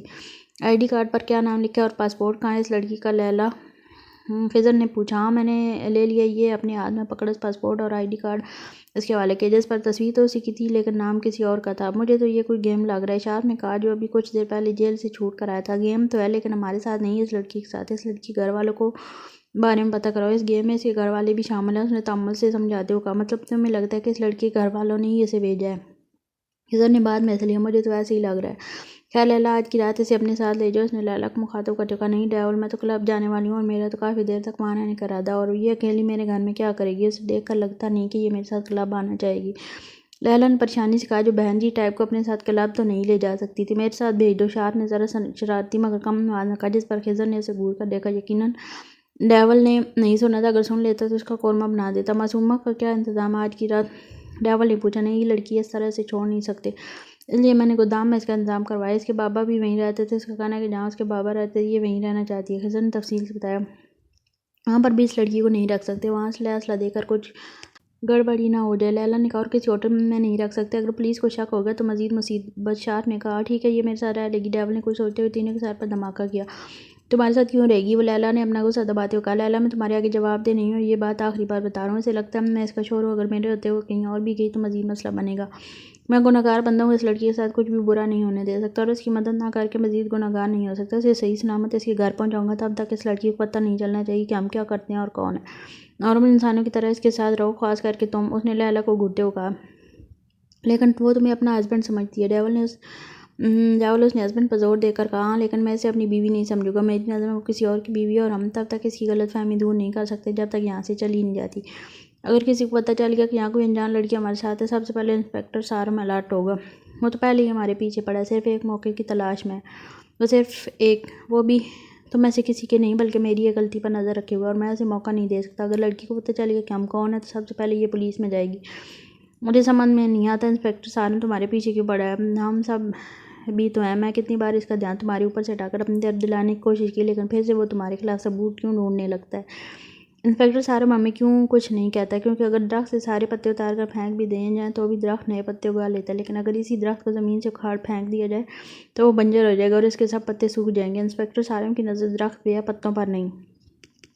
وہ صبح 10 بجے سے لے کر اب تک اسی کمرے میں بیٹھی تھی۔ وہ سفر کی وجہ سے اتنی تھکی ہوئی تھی کہ لیکن پھر بھی یہاں کوئی آرام کرنے کی جگہ نہیں تھی، اسے آرام کرنے کی عادت بھی نہ تھی۔ سارا دن تو وہ کسی نہ کسی کام میں لگی رہتی، اب بھی کمرے میں گھوم رہی تھی۔ جب آہستہ سے دروازہ کھٹکا کر وہ اندر آیا۔ گھر چلیں، میں اب بھی وہیں نرما تھی۔ وہ مسکرائی، جی چلیں۔ اس نے صبح سے وہی برقع پہن رکھا تھا۔ وہ اپنا سامان اٹھانے لگی تو یارم نے اسے منع کر دیا، تم رہنے دو، میرا آدمی لے آئے گا۔ اسے چلنے کا اشارہ کر کے وہ آگے چل گیا، وہ بھی جلدی سے اس کے پیچھے آیا۔ وہاں کھڑے آدمی نے اس کے لیے گاڑی کا دروازہ کھولا۔ ٹی وی زاموں میں اس طرح سے نوکروں کو دروازہ کھولتے دیکھتی تھی، آج اپنے لیے ایسی خاطر تواضع دیکھ کر ہنسی نکل گئی۔ پھر دھیرے سے تھینک یو بول دیا۔ گاڑی میں دونوں میں کوئی بات نہ ہوئی۔ پھر ایک جگہ یارم نے گاڑی روکی اور گاڑی سے نکل کر نہ جانے کہاں چلا گیا۔ آگے پیچھے نظریں لڑاتی جب روح کی نظر سڑک پر گئی، اس نے جب چھوٹے بچوں کو سڑک پر لیٹتے ہوئے دیکھا تو سوچنے لگی، یا اللہ یہ سب ضرور میری طرح یتیم ہوں گے۔ بچوں کو بھی بس دیکھا اپنا بچپن یاد آنے لگا۔ اسے پتہ بھی نہ چلا کب یارم گاڑی میں آ کر بیٹھا اور گاڑی سٹارٹ ہو گئی۔ خاموشی طویل تھی۔ لگتا ہے ہوا پانی بدلنے کی وجہ سے تمہاری طبیعت خراب ہو رہی ہے، کب سے اس کی سو سو کی آواز سنتا ہوا بولا۔ نہیں میں تو بالکل ٹھیک ہوں، اس نے رندی آواز میں کہا۔ اچھا تم رو رہی ہو، یارم نے اس کے چہرے کو دیکھتے ہوئے کہا۔ کیوں رو رہی ہو تم؟ یارم خود بھی سمجھ نہ پایا کہ یہ سوال اس نے کیوں پوچھا، شاید اس نے اس طرح سے کسی کو کبھی روتے نہیں دیکھا تھا۔ وہاں چھوٹے بچے، اس نے بات ادھوری چھوڑی، کیا پاکستان میں بیکاری نہیں ہے؟ اس نے آرام سے پوچھا۔ لیکن سڑک پہ نہیں سوتے۔ وہ اس سے یہ نہیں کہہ پائی کہ وہ کبھی گھر سے باہر نکل کر سڑکوں پہ ایسے سوتے کسی بیکاری کو نہیں دیکھ پائی۔ خاموشی ایک بار پھر سے چھا گئی۔ گاڑی ایک بلڈنگ کے قریب آ کر رکی۔ یہاں سے اندر چلی جاؤ، چابی پکڑو، فلیٹ نمبر 8 اور یہ کھانا بھی لے جاؤ، میں گاڑی پارک کر کے آتا ہوں۔ یارم نے اسے چابی اور کھانا پکڑاتے ہوئے وہ فوراً گاڑی سے باہر نکل گئی، لیکن اندر نہیں گئی بلکہ وہیں کھڑا ہو کر اس کا انتظار کرنے لگی۔ وہ اسے یہ کیسے کہتی کہ اسے اکیلے جانے میں ڈر لگتا ہے، کیا سوچے گی؟ وہ یہ ہر چیز سے ڈرتی ہے، اس لیے وہیں رک کر اس کا انتظار کرنے لگی۔ تقریباً 5 منٹ بعد وہ اس کے ساتھ آ کر رکا۔ وہ میں آپ کا انتظار کر رہی تھی، اس نے پوچھا نہیں، لیکن پھر بھی روح بتانے لگی، ٹھیک ہے چلو۔ اس کے ہاتھ سے چابی لے کر وہ آگے طرف چلنے لگا۔ یہ نیا سفر تھا، اس لیے وہ اس کے قدم سے قدم ملا کر چلنے لگی۔ اس نے لفٹ کا بٹن پریس کیا، لفٹ نے انہیں ان کی منزل تک پہنچایا۔ وہ اس کی سڑک کو غور سے دیکھ رہی تھی، اس کے چہرے کو دیکھ کر بار بار ایک عجیب سی شرم اسے آ گئی تھی۔ کبھی وہ شرماتے ہوئے نہیں انگلیاں چٹکتی، کبھی اپنے آنے والی زندگی کو سوچ کر مسکراتی، لیکن وہ اب سب کچھ جانتے ہوئے بھی انجان بنا رہا۔ اس نے آ کر فلیٹ کا دروازہ کھولا۔ فلیٹ بہت بڑا نہ تھا۔ دروازے پر رک کر ایک نظر میں اس نے سارا فلیٹ دیکھ لیا۔ وہ بیڈ روم، ایک کچن، باتھ کا دروازہ کہیں نہیں تھا، ضرور بیڈ روم کے ساتھ لگے گا۔ فلیٹ بالکل صاف ستھرا تھا۔ تم یہاں بیٹھو، میں کھانا نکال کے آتا ہوں۔ اس نے اسے بیٹھنے کا اشارہ کیا۔ آپ کیوں کریں گے، میں کرتی ہوں نا، اور یہ تو عورتوں کا کام ہے۔ اس نے جلدی سے اس کے ہاتھ سے کھانے کی شاپر لی اور اوپن کچن کی طرف آگئی۔ یارم کچھ نہیں بولا، وہ کسی بھی طرح سے شک میں نہیں ڈال سکتا تھا، جبکہ اس کی نظریں کچن کی طرف، پورے گھر کی طرح یہ بھی صاف ستھرا تھا۔ اس کا مطلب تھا اس کا شوہر صفائی پسند ہے۔ روح نے اچھی بیوی کی طرح جلدی سے یہ بات اپنے دماغ میں اٹھا لی، پھر کھانا برتنوں میں نکال کر لائی۔ دونوں نے آرام سے کھانا کھایا۔ نہ جانے اس ڈش کا کیا نام تھا، مگر تھی بہت مزے کی۔ وہ یہ تو نہیں جانتا تھا کہ اسے کیا پسند ہے اور کیا نہیں، لیکن پھر بھی وہ اپنی طرف سے ایسی چیز لے کے آتا جیسے وہ سکون سے کھا لے، اور ایسا ہی تھا۔ اس نے سکون سے کھانا کھایا اور پھر برتن نہ صرف وہاں سے اٹھا کے لے گئی بلکہ اچھے سے دھو کر واپس اسی جگہ پر رکھ کر باہر آئی۔ اب چائے پیتے ہیں؟ یارم کھانا کھا کر آرام سے آنکھیں بند کر کے صوفے پر ٹیک لگا کے بیٹھا تھا، جب پیچھے سے نرم سی آواز آئی۔ ہاں، اسے سوال عجیب لگا، لیکن پھر جواب دیا، شاید وہ اس سے بات کرنا چاہتی تھی۔ تبھی بے تکے سوال پوچھ رہی تھی، میں بناؤں آپ کے لیے؟ اس نے پیار سے پوچھا۔ ہاں بناؤ۔ وہ اس وقت تنہائی چاہتا تھا، وہ اسے کسی بھی بہانے سے میسر ہو کیا فرق پڑتا تھا، لیکن اس کی بات سن کر روح خوشی سے اٹھی اور چائے بنانے چلی گئی، اور پھر اگلے 5 منٹ بعد وہ چائے کے ساتھ حاضر تھی۔ وہ ویسے بھی رات کو چائے پینے کا عادی تھا، لیکن ہمیشہ وہ خود بناتا تھا، آج پہلی بار کسی دوسرے کے ہاتھ کی چائے پینے جا رہا تھا۔ تم اس کمرے میں سو جانا، میں اس کمرے میں سوؤں گا، اس نے چائے پیتے ہوئے کہا۔ کیا مطلب؟ میں کچھ سمجھی نہیں۔ چہرے کی رونق غائب ہوئی تھی۔ میرا مطلب ہے مجھے کچھ کام کرنا ہے، تم بیکار میں ڈسٹرب ہوگی، ویسے بھی سفر سے تھکی ہوئی ہو، تم اس کمرے میں جا کر آرام کرو، میں اپنا کام ختم کر لوں۔ جی اچھا، وہ کہہ کر چائے کے کپ اٹھانے لگا۔ یہ رہنے دو، میں اٹھا لوں گا، تم جاؤ آرام کرو۔ وہ ہمیشہ سے اپنے کام خود کرتا تھا، میرے ہوتے ہوئے آپ کام کیوں کریں گے؟ وہ مسکراتے ہوئے بولی اور کپ اٹھا کر کچن میں چلی گئی۔ تقریباً 5 منٹ کے بعد گیلے ہاتھ سکارف سے صاف کرتی باہر نکلی۔ اس نے اپنا برقع اب تک نہ اتارا تھا۔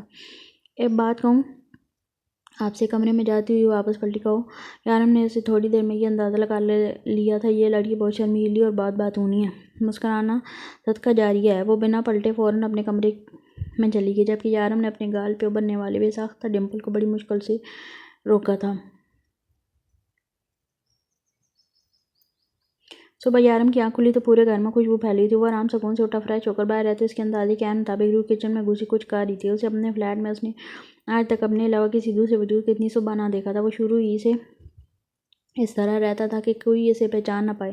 یہ فلیٹ جس بلڈنگ میں تھا وہاں پر بہت ساری فیملیز رہتی تھی، جن میں زیادہ تر انڈین اور پاکستانی تھیں۔ ان سب کو یارم کے بارے میں کچھ بھی پتہ نہ تھا۔ اگر کسی کو کچھ پتہ تھا تو بس اتنا کہ ایک لڑکا ہے جو یہاں رہتا ہے اور چھوٹی موٹی جاب کرتا ہے۔ یارم کا ریکارڈ اتنا صاف تھا کہ آج تک پولیس اس تک نہ پہنچ پائی، مگر انسپکٹر یارم کی محنت اور لگن ہی تھی جس نے اسے اس تک پہنچنے میں اس کی مدد کی۔ وہ خود بھی انسپکٹر سارم کی اس کی ہمت اور قابلیت کی داد دیتا تھا۔ ارے آپ اٹھ گئے، آپ بیٹھے، میں ناشتہ لگاتی ہوں۔ وہ کچن سے باہر ٹیبل تک آئی تو اسے دروازے پر کھڑا دیکھ کر مسکرائی۔ ویسے مجھے پتہ نہیں ہے کہ آپ صبح ناشتے میں کیا پسند کرتے ہیں، لیکن پھر بھی میں نے پراٹھے بنائے ہیں، لیکن آپ کہیں گے تو کچھ اور بھی بنا دوں گی۔ اس وقت بنا عبایا کے کالا چوڑی دار پاجامہ اور سرخ قمیض پر کالا دوپٹہ سلیقے سے سر پر جمائے کھڑی تھی۔ ہاں، مگر کپڑے اس کے لحاظ سے تھوڑی لوز تھے۔ سفید رنگ کالی آنکھیں، لمبے بال جو دوپٹے سے باہر کمر سے نیچے جھک رہے تھے۔ وہ بہت خوبصورت تھی، لیکن یارم جتنی نہیں۔ ہاں، لیکن اس کے چہرے کی معصومیت خوبصورت سے زیادہ خوبصورت انسان کو مات دینے کے لیے کافی تھی۔ نہیں، میں یہ کھا لوں گا، تھینک یو، میرے لیے ناشتہ بنانے کے لیے، اور سوری مجھے تمہارے لیے اتنی زحمت کرنی پڑی۔ تمہیں میرے لیے اتنی زحمت کرنی پڑی۔ وہ خود بھی نہیں جانتا تھا کہ وہ اتنا کیوں بولنے لگا۔ وہ تو ضرورت سے زیادہ کبھی نہیں بولتا تھا۔ ارے زحمت کیسی، اب یہ سب کچھ تو مجھے ہی تو کرنا ہے۔ صفائی کے لیے کون آتا ہے؟ میرا مطلب گھر کی صفائی کون کرتا ہے؟ وہ کھانے کے لیے بیٹھا تھا جب روح نے پاس بیٹھ کر سوال پوچھا۔ میں اپنے گھر کے سارے کام خود کرتا ہوں۔ مجھے دوسرے لوگوں کے کام پسند نہیں آتے، اور دبئی میں آسانی سے نوکر ملنا بھی بہت مشکل ہے۔ یہاں تقریباً سبھی لوگ اپنے کام خود کرتے ہیں اور کھانا بھی خود بناتے ہیں۔ روح نے حیران ہو کر پوچھا۔ زیادہ تر خود ہی بناتا ہوں، اگر دیر ہو جائے تو باہر سے لے آتا ہوں۔ بس اتنا کہہ کر وہ ناشتہ کرنے لگا، مگر اسے یہ نہیں کہہ پایا کہ اسے خاموشی میں کھانا کھانا پسند ہے۔ وہ بس اس لڑکی کو یہ نہیں بتانا چاہتا تھا کہ وہ ایک ڈان ہے اور یہ لڑکی غلط ایڈریس پر پہنچی ہے، لیکن اس کے لیے اس لڑکی سے باتیں کرنا ضروری تو نہ تھی۔ وہ کیوں اسے اپنی پرسنل باتیں بتا رہا تھا؟ رات میں اس نے جب کہا کہ وہ دوسرے کمرے میں سو رہا ہے تو اس کی اداسی کیوں اس سے پریشان کر گئی تھی؟ خوبصورت سے خوبصورت لڑکی اس کی زندگی میں آئی تھی، اس نے پلٹ کر کبھی ان کی طرف دیکھا بھی نہیں۔ لیلا اس کی ایک نظر پر بیٹھی تھی، لیکن اس نے لیلا کو کبھی اتنی اہمیت نہ دی۔ لیکن اس لڑکی کی صرف اداسی اسے پریشان کر رہی تھی۔ وہ چاہتا تھا کہ جس طرح سے یہ لڑکی ہنستی کھیلتی یہاں، یہ اسی طرح سے اپنے گھر پہنچ جائے وہاں۔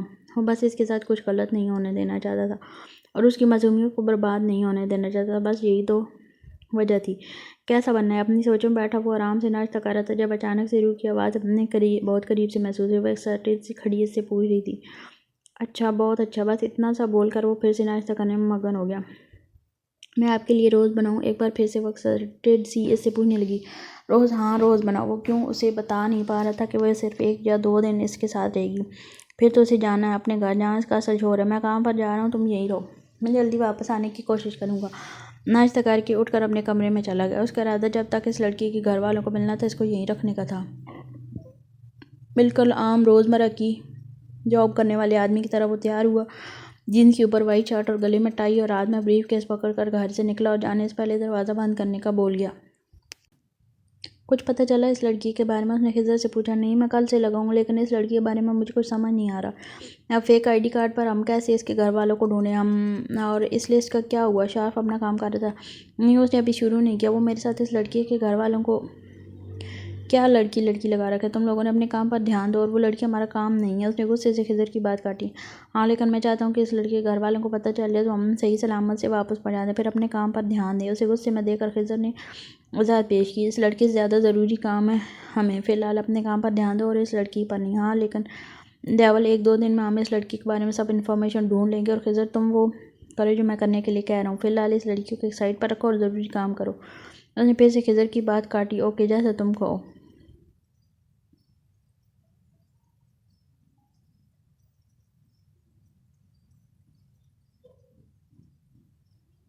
مجھے ہال چیکنگ کرنی ہے، یہ سرچ وارنٹ آپ چیک کر سکتے ہیں۔ یہ اس مہینے میں تیسری چیکنگ وارنٹ تھی۔ وہ جب بھی فارغ ہوتا ہے ایسی سرچ وارنٹ نکلوا کر یہاں آ جاتا ہے۔ ضرور انسپکٹر سارم، کیوں نہیں، آپ کا اپنا ہی حال ہے، جب دل جائے آئیں چیک کریں۔ شارف نے پورا دروازہ کھولتے ہوئے کہا۔ کل ہی تو وہ جیل سے چھوٹ کے آیا تھا اور پچھلے 10 دن سے اس نے سب سے زیادہ اس شخص کی شکل دیکھی تھی، اور انسپکٹر سارم یہ وہ پہلا اور آخری شخص تھا جسے وہ آج کی تاریخ میں نہیں دیکھنا چاہتا تھا۔ بہت شکریہ، اتنی مہمان نوازی تو مجھے ہضم نہیں ہوگی، سارم نے مسکرا کر کہا۔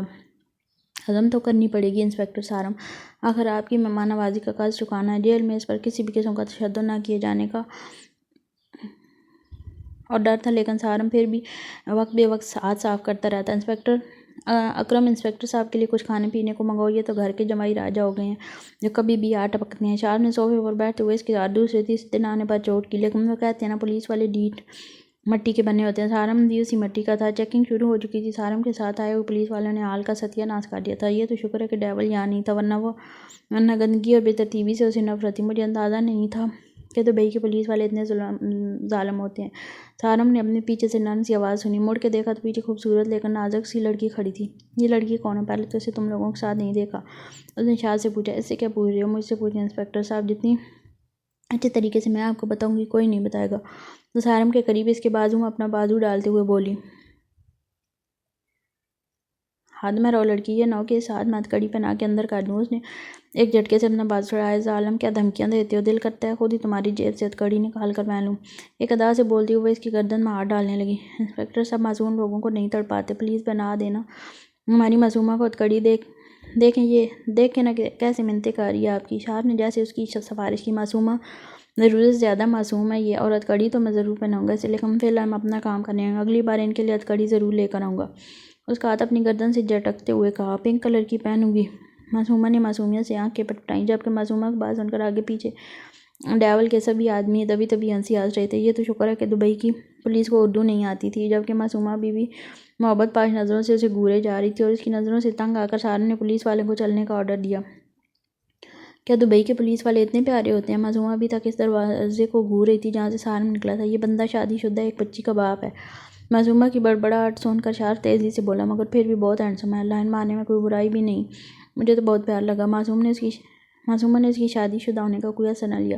ڈیول سے زیادہ شارپ نے پوچھا، کیونکہ ایسا پہلی بار ہوا تھا کہ کوئی لڑکی یارم کو چھوڑ کر کسی دوسرے آدمی کے بارے میں بات کرے۔ ارے ڈیول سر کے ساتھ وہ چڑیل ہمیشہ چپکی رہتی ہے، ان دونوں میں کچھ چل رہا ہے کیا؟ معصومہ نے پوچھا۔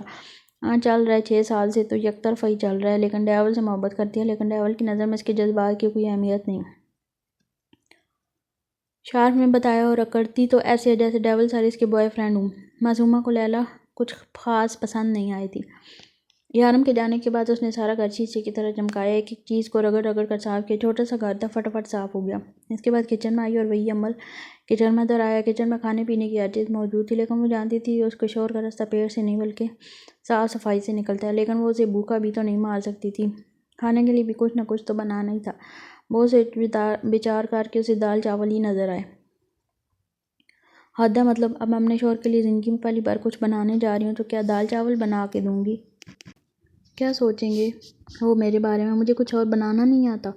ہاں تو ان کے سوچنے سے پہلے ہی میں بتا دوں گی کہ میں سب کچھ بنا لیتی ہوں، لیکن گھر میں یہی تھا تو میں نے یہی بنا دیا۔ ہاں یہی ٹھیک ہے، میں بھی نہ پتہ نہیں کیا سوچتی رہتی ہوں۔ اپنی تمام تر سوچوں کو ایک طرف رکھ کر وہ کھانا بنانے میں جٹ گئی۔ ابھی اس نے دال چاول صاف کر کے ہی رکھے تھے جو کہ پہلے ہی سے صاف تھے کہ دروازے کی بیل بجی۔ ہائی، یہ کون آ گیا؟ جو بھی آیا وہ عربی میں بات نہ کرتا، اسے تو میری کوئی بات سمجھ میں نہیں آئے گی۔ چلو نہ تو پھر اشاروں سے سمجھا لوں گی، وہ کیسے سمجھائے گا؟ یہی سب سوچتے ہوئے دروازے تک آئی اور دروازہ کھولا تو سامنے 3 خواتین کھڑی تھیں۔ السلام علیکم، ہم آپ کے پڑوسی ہیں، یہ 7 والے فلیٹ میں رہتی ہیں۔ ایک عورت نے میٹھی لہجے میں کہا، وعلیکم السلام، اندر آئیں۔ اسے امید نہ تھی کہ دبئی میں اردو میں بات کرنے والی کوئی عورت اسے ملے گی۔ بیٹا آپ کو یہاں پہلے کبھی نہیں دیکھا، وہ لڑکا جو اسی فلیٹ میں رہتا ہے، اس کو ہم اکثر آتے جاتے دیکھتے رہتے ہیں۔ آپ آج ہی آئی ہیں کیا؟ دوسری عورت نے اسے سوال کیا۔ نہیں آنٹی، میں کل آئی تھی، میں ان کی بیوی ہوں، شادی کے بعد میں پہلی بار یہاں آئی ہوں۔ اس نے فون پر نکاح والی بات گول کر کے بتایا۔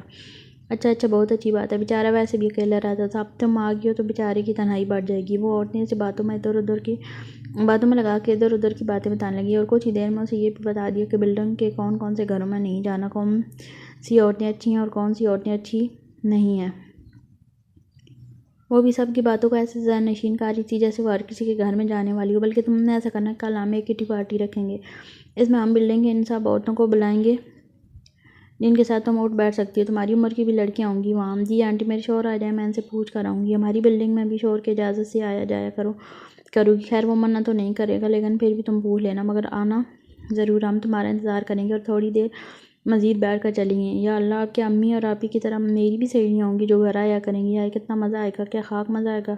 یہ سب تو مجھ سے اتنی بڑی ہیں، ہاں لیکن انہوں نے یہ بھی تو کہا تھا کہ وہاں میری عمر کی بھی لڑکیاں ہوں گی۔ تیز تیز پیاز کاٹتی وہ خود ہی بڑبڑا رہی تھی۔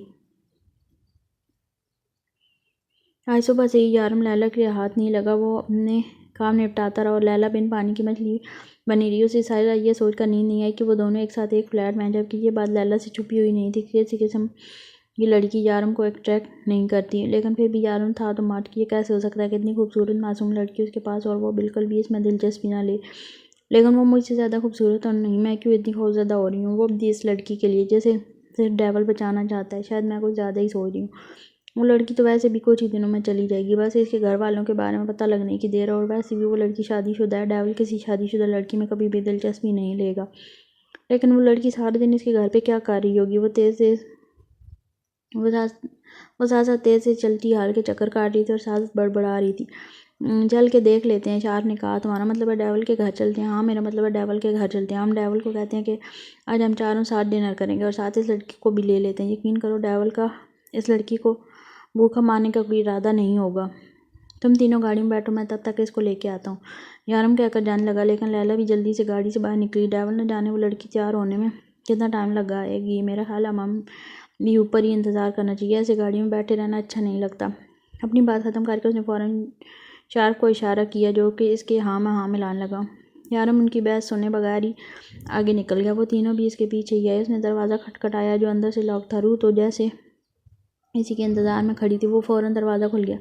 بنا پوچھے دروازہ کیوں کھولا تم نے؟ ہماری جگہ کوئی اور بھی ہو سکتا تھا، آئندہ احتیاط کرنا۔ یارم کا لہجہ ذرا سخت تھا۔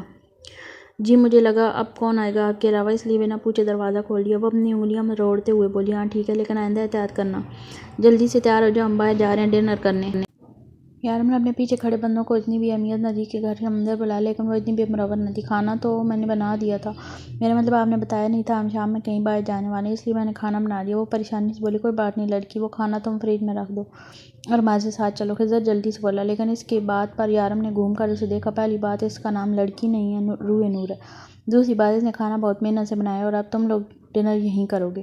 اور تیسری بات میں اپنی بات دہرانے کا عادی نہیں ہوں۔ بس اتنا کہہ کر اندر چلا گیا اور وہ تینوں شرافت سے اس کے قدم کے ساتھ قدم ملاتے اندر آئے اور آ کر بیٹھ گئے۔ لیلا کا تو مانو بس نہیں چاہ رہا تھا کہ وہ کچھ کر بیٹھے جب تک یہ تینوں یہیں رہے۔ یارم کمرے سے باہر نہ نکل، لیکن خضر اور شافٹ کے کھانے کی اتنی تعریف کی کہ شاید ہی کبھی زندگی میں کسی نے کی ہو، جبکہ لیلا نے اپنا منہ بند ہی رکھا۔ پھر وہ تینوں چلے گئے تو روح نے یارم کے کمرے کا دروازہ بجایا۔ وہ تینوں چلے گئے۔ اس نے پوچھا، جی چلے گئے، اچھا تم کھانا لگاؤ میں آ رہا ہوں۔ یہ بات کہنے کے بعد اسے یاد آیا تھا کہ وہ اس کی اصل بیوی نہیں ہے۔ جی وہ میں یہی تو بتانے آئی تھی۔ اس کے کمرے کے اندر آ گئی۔ وہ لیپ ٹاپ پر کام کرنے میں مصروف تھا۔ اسے ایک نظر دیکھا، وہ صبح والے لباس میں ہی تھی۔ کیا بتانے آئی تھی؟ یارم نے اسے نظروں کے اظہار میں لیتے ہوئے پوچھا۔ وہ مجھے پتہ نہیں تھا کہ آپ کے دوست بھی کھانے پر آئیں گے، تو جتنا کھانا میں نے بنایا تھا وہ ختم ہو گیا، اب ہم دونوں کو بھوکا سونا پڑے گا۔ اس نے معصومیت سے کہا تھا، دونوں کو مطلب تم نے بھی کھانا نہیں کھایا؟ اس نے نفی میں سر ہلایا۔ لڑکی تم کیا پاگل ہو، کم از کم خود تو کھا لیتی۔ وہ دن میں مجھے لگا شاید آپ واپس آئیں گے، لیکن آپ نہیں آئے تو مجھے بھی خیال نہیں آیا کھانا کھانے کا، لیکن ابھی بہت بھوک لگی ہے۔ معصومیت سی، اور آپ اپنے دوست کے سامنے کہہ رہے تھے کہ میرا نام روح نور ہے اور آپ خود مجھے لڑکی کہہ کے بلا رہے ہیں۔ اس نے مزید منہ پھلایا۔ جاؤ تیار ہو جاؤ، باہر چلتے ہیں، کچھ کھاتے ہیں۔ اگر بات صرف اس کی اپنی ہوتی تو وہ رات بنا کھائے رہ لیتا، لیکن یہ لڑکی اس کے گھر کی مہمان تھی، آج نہیں تو کل اسے چلے جانا تھا، اور سچ تھا وہ اسے بھوکا نہیں مار سکتا تھا، اور دوپہر میں بھی اس نے کچھ نہیں کھایا تھا۔ ارے تیار کیا ہونا ہے، صرف اب آیا ہی تو ڈالنا ہے، ابھی 2 منٹ میں ہو جائے گا۔ امی کہیں کے مطابق وہ جلد سے دوسرے کمرے میں گئی اور 2 منٹ میں واپس آ گئی۔ چلیں، اس نے دروازے سے ذرا سا جھانک کر پوچھا۔ چلیں، وہ اسی کے انداز میں بولا باہر نکلا۔ ویسے میری کل والی بات پر عمل نہیں کیا آپ نے؟ اس کے ساتھ لفٹ کے اندر جاتی بولی۔ کون سی بات؟ یارم نے پوچھا۔ ارے وہ صدقہ جاریہ والی بات۔ ڈمپل ایک بار پھر سے ابھرا تھا، لیکن اس بار اس نے چھپانے کی کوشش نہیں کی۔ گاڑی میں وہ مسلسل اس سے کچھ نہ کچھ بات کر رہی تھی، کبھی اسے پوچھتی کہ اس کا پسندیدہ کلر کون سا ہے، تو کبھی پوچھتی کھانے میں کیا پسند ہے۔ پہلے تو وہ اگنور کرتا رہا، پھر کہا کہ یہ سب کچھ تمہارے جاننے کے لیے نہیں ہے۔ ارے ایسے کیسے میرے جاننے کے لیے ہے؟ اگر مجھے آپ کی پسند ناپسند معلوم ہی نہیں ہوگی تو کیسے آپ کی پسند پر چلوں گی؟ آپ مجھے بتا دیں آپ کو کھانے میں کیا پسند ہے، میں آپ کی پسند کی ساری ڈشز بناؤں گی، اور جو نہیں آتی وہ بھی سیکھ لوں گی۔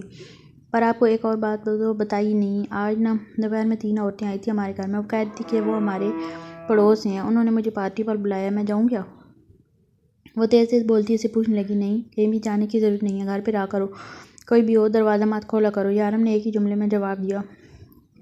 کوئی نہیں نا، وہ اتنے پیار سے بلا رہی تھی، میرے خیال میں مجھے جانا چاہیے، اس طرح تو انہیں برا لگ سکتا ہے نا۔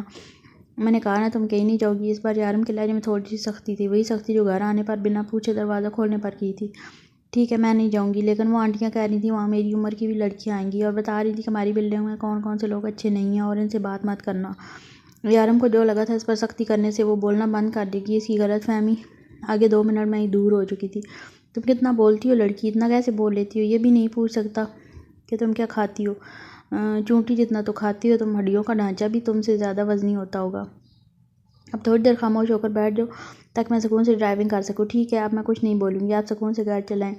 میں تو ویسے بھی کچھ نہیں بولتی ہوں، گھر میں مجھے کوئی نہیں بولنے دیتا تھا، ماریہ آپی، رانیہ آپی، تانیہ آپی، وہ تو مجھے بات ہی نہیں کرنے دیتی تھی، اور جب کوئی مہمان آتا تو امی کہتی تھی یہ تو گونگی ہے، لیکن فاطمہ بی بی کہتی تھی تم اپنے شوہر سے باتیں کرنا بہت ساری۔ بولتے بولتے وہ ایک بار پھر سے شروع ہو گئی جب یارم نے اسے سخت نگاہوں سے گھورا۔ اچھا میں اب کچھ نہیں بولوں گی، پکا وعدہ؟ اپنے ہونٹ پر انگلی رکھتے ہوئے سیدھی بیٹھ گئی۔ گڈ گرل، گھر جا کے جتنا مرضی بول لینا، ڈرائیونگ کے دوران مجھے بالکل بات پسند نہیں ہے، بات سننا پسند نہیں ہے۔ اس کا اس طرح سے اداس ہو کر بیٹھنا اسے پسند نہیں آیا تھا، اس لیے صفائی دینے لگا۔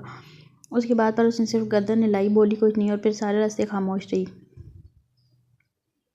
لیلا کا کلب آنے کا ارادہ تھا جو کینسل ہو گیا، وہ سیدھی اپنے گھر آئی تھی اور اب دائیں سے بائیں گھوم رہی تھی۔ وہ لڑکی یارم کے گھر پر اس طرح سے رہ رہی تھی جیسے اس کی اصلی بیوی ہو، کیسے اپنی مرضی سے ہر طرف گھوم پھر رہی تھی، اس کی ہمت کیسے ہوئی کھانا بنانے کی۔ یہ تو شکر تھا کہ یارم اسے کوئی اہمیت نہیں دے رہا تھا۔ ان لوگوں کے آتے ہی یارم کمرے میں چلا گیا، جبکہ خضر کے پوچھنے پر یارم نے اسے بتایا تھا کہ وہ دوسرے کمرے میں سوتی ہے۔ یہ بات جان کر لیلا کو بہت سکون ملا۔ تم میری جگہ کسی کو نہیں دو گے، میں جانتی ہوں ڈیول، تمہاری آخری منزل میں ہوں، تمہیں مجھ تک آنا ہی ہوگا۔ وسکی کے گھونٹ بڑھتی نشے کو اپنے اندر اتار رہی تھی۔ اس لڑکی کو جلد سے جلد یہاں سے ہٹانا ہوگا۔ میں تو اس معصومہ سے ڈر رہی تھی جس کو ڈیول نے دوسری بار دیکھنا بھی گوارا نہیں کیا، لیکن یہ لڑکی، اس کا مجھے کچھ کرنا ہوگا۔ مجھے اس لڑکے کے گھر والوں کے بارے میں جلدی سے جلدی پتہ کرنا ہوگا، جتنی جلدی ہو سکے اسے ڈیول کے گھر سے نکالنا ہوگا۔ گاڑی آ کر بلڈنگ کے باہر رکی۔ ساری ڈرائیونگ کے دوران وہ ایک لفظ بھی نہ بولی تھی۔ تم چلو اوپر، میں گاڑی پارک کر کے آتا ہوں، اس نے روح کی طرف دیکھتے ہوئے کہا، جبکہ روح دوسری طرف منہ پھیرے سیٹ سے سر ٹکائے بیٹھی تھی۔ لڑکی میں تم سے بات کر رہا ہوں، گاڑی سے نیچے اترو اور اوپر جاؤ۔ سنو میں تم سے، اس نے روح کا کندھا ہلا کر دیکھا تو وہ سو رہی تھی۔ یا اللہ، میں نے کیسے سوچ لیا کہ یہ لڑکی میرے ایک بار کہنے کے بعد بات نہیں کرے گی۔ یہ سو رہی ہے، اگر سو نہ رہی ہوتی تو اب تک میرا دماغ کھا چکی ہوتی۔ روح اٹھو، اوپر جاؤ۔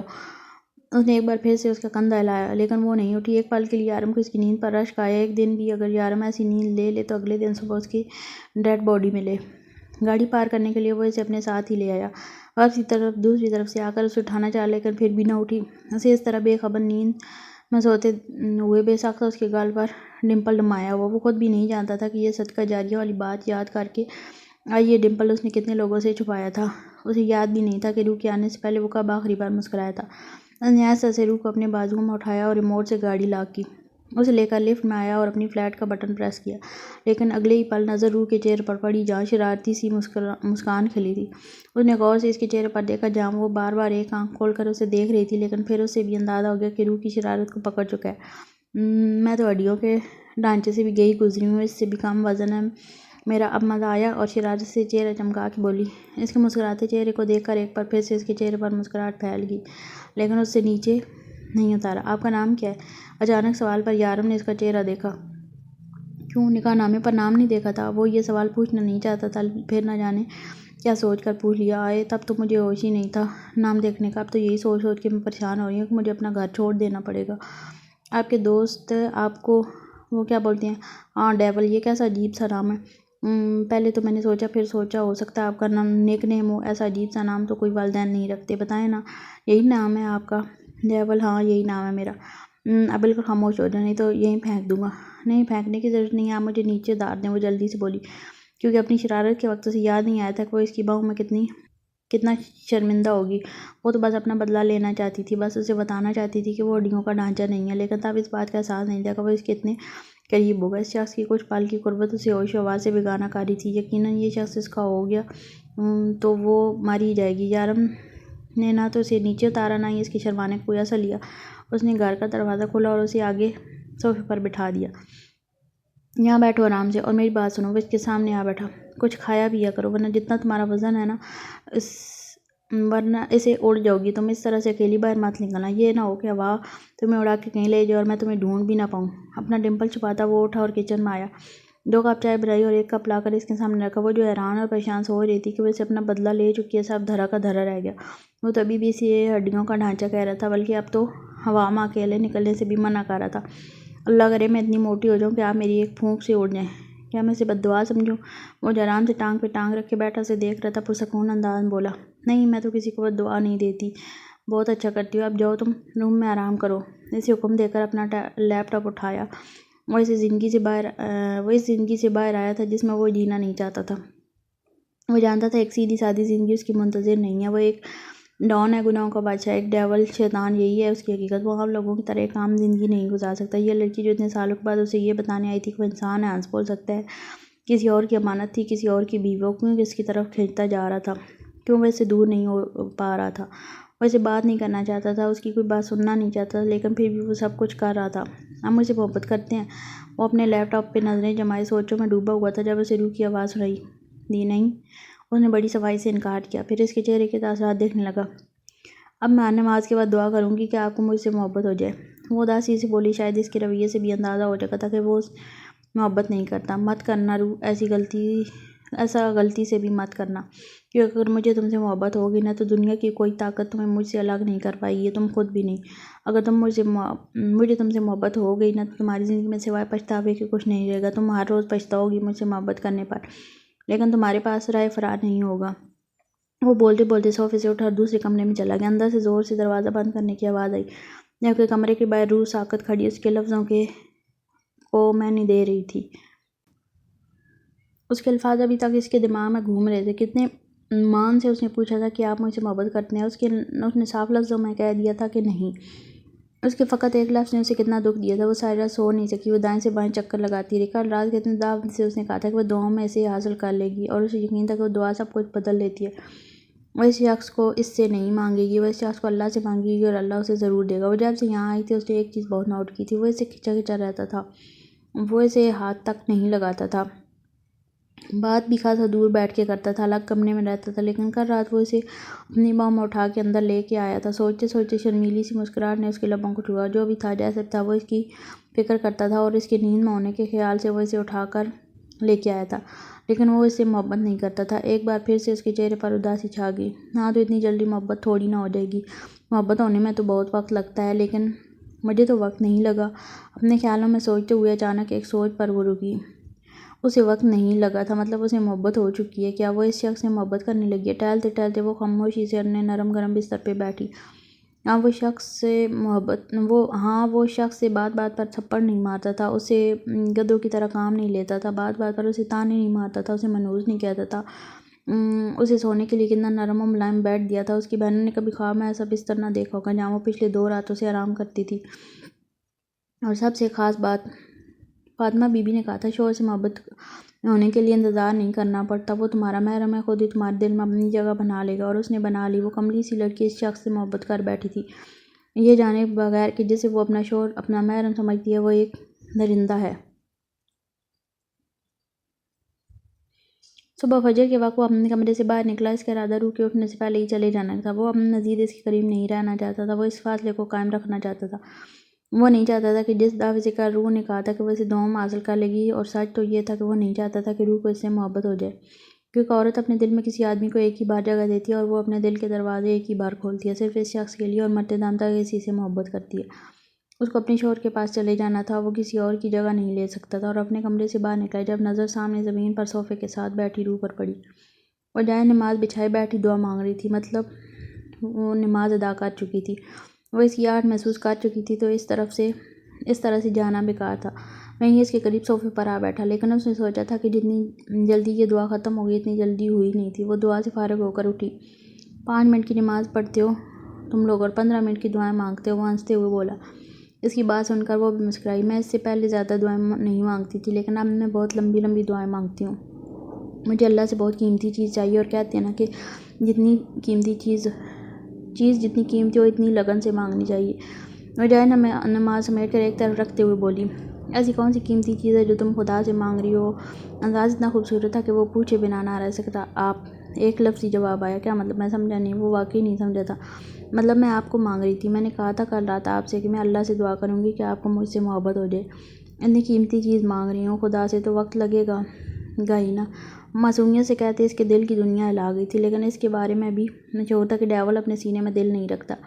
اگر دل ہی نہ تھا تو پھر دل کے دنیا کو ہلنے کا کیا ڈر۔ لیکن اگلے ہی پل سوچوں میں ڈوبے ہوئے یارم کو اپنے چہرے پر نرم و گرم ہوا محسوس ہوئی۔ یہ کون سا طلسم پھونک رہی ہو تم مجھ پر؟ اسے خود پر پھونک مارتے دیکھ کر اس نے پوچھا۔ ارے طلسم نہیں پھونک رہی، دعا مانگ رہی ہوں تاکہ آپ کو کسی کی نظر نہ لگے۔ لڑکیاں آپ سے دور رہیں، خیر سے جائیں اور خیر سے آئیں، باقی کچھ نہیں۔ لیکن یہ لڑکیاں دور رہنے والی بات پر یارم کے چہرے پر مسکراہٹ آئی تھی، اور اس کا مسکراتا چہرہ دیکھ کر روح پر بھی یہ راز کھلا تھا کہ وہ ایک نہیں بلکہ دو ڈمپلز کا مالک ہے۔ وہ بنا اسے کچھ بولے باہر کے دروازے کی طرف جانے لگا جب آواز آئی فی امان اللہ۔ ایک بار پھر سے مسکراہٹ کھلی تھی۔ اللہ حافظ، یہ دو لفظ اس نے بہت عرصے بعد استعمال کیے تھے۔ دبئی جیسے اسلامک ملک میں رہنے کے بعد بھی لوگ یہاں انگریزوں کا طرز عمل اپنائے ہوئے تھے، لیکن آج اتنے دنوں کے بعد کسی کو اپنے سامنے نماز پڑھتے ہوئے دیکھ کر اسے یاد آیا کہ وہ ابھی مسلمان ہے۔ اس کی صرف اللہ حافظ کہنے پر وہ ایسی شرمائی تھی جیسے خدا نخواستہ اس نے کوئی رومانٹک بات کی ہو۔ ڈیول، میں نے اس لڑکی کے بارے میں سب کچھ پتہ کروا لیا۔ وہ جس جہاز سے آئی تھی، اس کی seat, passport, I D card, اصل میں وہ کوئی اور لڑکی ہے جس کا کارڈ اس نے یوز کیا۔ اس کا نکاح ہوا تھا موبائل پر، شیخ رمیز اس کا شوہر ہے، اور میں نے اس لڑکی کا سارا بایو ڈیٹا بھی نکلوایا۔ اس کا گھر کہاں ہے، کہاں رہتی ہے، اس کے گھر میں کون کون ہے، میں نے سب کچھ پیپر میں لکھ دیا۔ لیلا تیز سے اس کے ساتھ چلتی ہوئی پیپر اس کے سامنے کرتے ہوئے بتا رہی تھی۔ یارم نے وہ کاغذ اس کے ہاتھ سے لے لیا اور کچھ کئی ٹکڑے کر ڈالے۔ تم لوگوں کو ایک بار میری بات سمجھ میں نہیں آ رہی لیلا؟ میں نے کہا ضروری کام پر دھیان دو، اور یہ لڑکی ہمارا کام نہیں ہے۔ کاغذ کو ٹکڑوں کی شکل میں دیتے ہوئے اسے لیلا کے ہاتھ پہ رکھ دیا، جبکہ لیلا پھٹی پھٹی آنکھوں سے اپنا ہاتھ دیکھ رہی تھی۔ ڈیول، میں نے اتنی محنت سے بہتر ہوگا کہ اپنی محنت ضروری کام پہ صرف کرو، اور آئندہ میں یہ بے فضول کے کام کرتے نہ دیکھوں تمہیں۔ اس پر سخت نگاہ ڈالتا وہ کمرے میں چلا گیا۔ روح کھانا بنا کے فارغ ہوئی تو آ کر صوفے پر بیٹھی۔ یارم نے آگے پیچھے کہیں بھی جانے سے منع کر دیا تھا، جبکہ یہ فلیٹ ہر طرف سے بند تھا۔ اسے پہلی نظر میں یہ فلیٹ جتنا خوبصورت لگا تھا، اب اسے اتنا ہی برا لگ رہا تھا۔ وہ کھلے ماحول میں رہنے کی عادی تھی، اور یہاں سب کچھ بند۔ اسے فی الحال نہ اے سی اچھا لگ رہا تھا اور نہ ہی یہ فلیٹ۔ اسے عجیب سی گھٹن ہو رہی تھی یہاں۔ بہت دیر سوچنے کے بعد وہ فلیٹ سے نکلی۔ بلڈنگ کے سامنے پارک تھا، اس کا ارادہ کچھ دیر وہیں جا کر بیٹھنے کا تھا۔ اکیلے میں اسے ڈر تو بہت لگ رہا تھا، لیکن اس جگہ اس نے ساری زندگی گزارنی تھی، اس طرح سے ڈرتے ڈرتے وہ تو گزارا نہیں کر سکتی تھی۔ اور یہاں پارک میں بہت ساری عورتیں موجود تھیں۔ وہ فلیٹ لاک کر کے ایک پارک کے بینچ پر جا بیٹھی۔ تھوڑی دیر تازہ ہوا لینے کے بعد اب اس کا واپس جانے کا ارادہ تھا جب اچانک گولیاں چلنے کی آوازیں آنا شروع ہوئیں۔ ایک آدمی بھاگتے ہوئے تیزی سے اس کے پاس سے بھاگتا ہوا آگے بڑھ گیا، جبکہ مکمل کالے یونیفارم میں پولیس اس کے پیچھے بھاگ رہی تھی۔ گھبراہٹ کے مارے اس کے ہاتھ پیر کانپنے لگے۔ یقیناً وہ کوئی چور تھا جو پولیس سے بھاگ رہا تھا، لیکن پولیس ایسے پبلک پلیسز پر گولیاں تو نہیں چلا سکتی۔ تو کیا کوئی قاتل تھا، کوئی خطرناک ترین مجرم جس کا گرفتار ہونا بہت ضروری تھا؟ ابھی تھوڑا ہی آگے بھاگا تھا جب پولیس نے اس کی ٹانگ پر گولی ماری اور وہ وہیں لیٹ گیا۔ سارے لوگ جلدی سے وہاں جمع ہونے لگے۔ وہ جانا نہیں چاہتی تھی، لیکن پارک میں اب کوئی بھی موجود نہ تھا۔ بلڈنگ کے آس پاس کا سارا ایریا ویران ہو چکا تھا۔ وہ گھبراتے ہوئے اس جگہ پر چلی گئی جہاں چور کو گولی لگی تھی اور پولیس اسے گرفتار کر چکی تھی۔ وہ آہستہ آہستہ چلتی بالکل ان لوگوں کے پاس جا کر کھڑی ہوئی۔ پولیس والے اس آدمی کو دبوچے زمین سے لگائے ہوئے تھے، جبکہ وہ مسلسل ہل رہا تھا۔ انسپکٹر سارم تیزی سے اس کے قریب آیا۔ ڈیول کے آدمی ہو نا تم؟ جلدی بولو، اسی نے بھیجا ہے تمہیں رستم کو مارنے کے لیے، وہ اردو میں اس سے پوچھ رہا تھا۔ شاید آگے پیچھے کے لوگ نہ سمجھے اس لیے۔ میں کسی ڈیول کو نہیں جانتا، چھوڑو مجھے، وہ غصے سے گرایا۔ ہاں ہاں بالکل، تم کیسے کسی ڈیول کو جانتے ہوگے؟ تم تو اس کے وفادار آدمی ہو۔ ڈیول کے تو سبھی آدمی اس پر جان دیتے ہیں، لیکن افسوس تم پولیس کی گولی سے مرو گے۔ اگلے ہی لمحے سارم نے ریوالور کی نوک اس کے سر پر رکھی، لیکن اس سے پہلے کہ ریوالور کی گولی چلتی اس آدمی نے اپنی گردن میں لٹکا ہوا ہڈی نما بینڈ اپنے منہ میں ڈالا، اور روح کو کچھ سمجھ نہ آیا۔ پتہ چلا تو اتنا کہ اس میں ہڈی میں زہر تھا، اور اب وہ آدمی مر چکا ہے۔ زندگی میں پہلی بار اس نے اپنی آنکھوں کے سامنے کسی کو یوں مرتے دیکھا تھا، اور اس کے کانپتے ہاتھ پیر اس کا ہاتھ چھوڑ چکے تھے۔ اگلے ہی لمحے وہ زمین بوس ہو گئی۔ نہ جانے کیا سوچ کر وہ آج جلدی گھر آ گیا تھا۔ خضر کو بس اس نے کہا تھا کہ اسے گھر جانا ہے۔ خضر کے سامنے کہاں کچھ بولتا تھا۔ وہ گھر آیا تو گھر لاک دیکھ کر پریشان ہو گیا۔ روح کہاں جا سکتی ہے؟ یقیناً پڑوس میں۔ اسے منع بھی کیا تھا اسے کہ وہ کہیں نہیں جائے گی، لیکن پھر بھی اس لڑکی نے اس کی بات نہیں سنی تھی۔ وہ پڑوس میں آئی۔ یہاں کی عورتیں اکثر اس سے بات کرنے کی کوشش کیا کرتی ہیں۔ اس نے دروازہ کھٹکھٹایا تو ایک عورت باہر نکلی۔ اس نے اس سے روح کے بارے میں پوچھا۔ ہاں بیٹا، تمہاری بیوی، ہم گئے تھے کل تمہارے گھر، تمہاری بیوی بہت پیاری ہے، بہت پیاری باتیں کرتی ہے، لیکن وہ یہاں تو نہیں آئی۔ اس عورت کی جگہ اگر کوئی اور ہوتا جو اصل بات بتانے کی بجائے اتنی لمبی تہمت باندھ رہا ہے تو یارم اسے گولی مار کے فارغ کر دیتا۔ جی میں بس یہی پوچھنے آیا تھا۔ یارم وہاں سے نکلا اور دوسرے فلیٹ کی طرف۔ وہ تقریباً 4.5 سال سے اس بلڈنگ میں رہ رہا تھا اور آج تک کسی سے بات نہ کی۔ اس لڑکی کی وجہ سے سب کا دروازہ کھٹکھٹا کر بات کر رہی تھی۔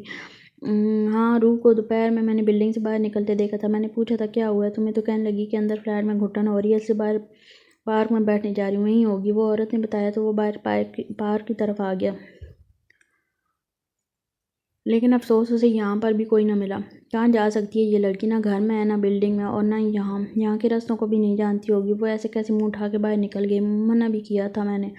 اس نے جلدی سے خضر کو فون ملایا۔ میں پتہ کرواتا ہوں، ایسے کیسے کہیں جا سکتی ہے؟ خضر نے کہا جلدی پتہ لگاؤ، نہ جانے وہ لڑکی کہاں چلی گئی۔ اس بیوقوف کو منع بھی کیا تھا میں نے فلیٹ سے باہر مت نکلنا۔ یارم کو نہ جانے کیوں اس پر بہت غصہ آ رہا تھا۔ یارم چھوڑو نا، اچھا ہی ہے ہماری جان چھوٹ گئی، یہ بھی تو ہو سکتا ہے اس کا اصل شوہر مل گیا اور اس کے ساتھ چلی گئی، اور اگر ایسا ہوا بھی ہے تو اچھا ہوا ہے۔ وہ کب تک ہمارے ساتھ رہتی ہے؟ اس طرح کی سیدھی سادھی لڑکی ہمارے ساتھ نہیں چل سکتی، آج نہیں تو کل تو اسے چلے ہی جانا تھا۔ بکواس کرنے کے لیے نہیں کہا، میں نے کہا ہے وہ کرو، اس لڑکی کا جلد سے جلد پتہ کرو مجھے۔ وہ غصے سے دھاڑا تھا، اسے ہوش آئے تو اپنے آپ کو اسپتال میں پایا۔ اس کے قریب ایک ڈاکٹر اور 2 پولیس والے تھے، ان میں سے ایک وہی پولیس والا تھا جو اس آدمی سے باتیں کر رہا تھا۔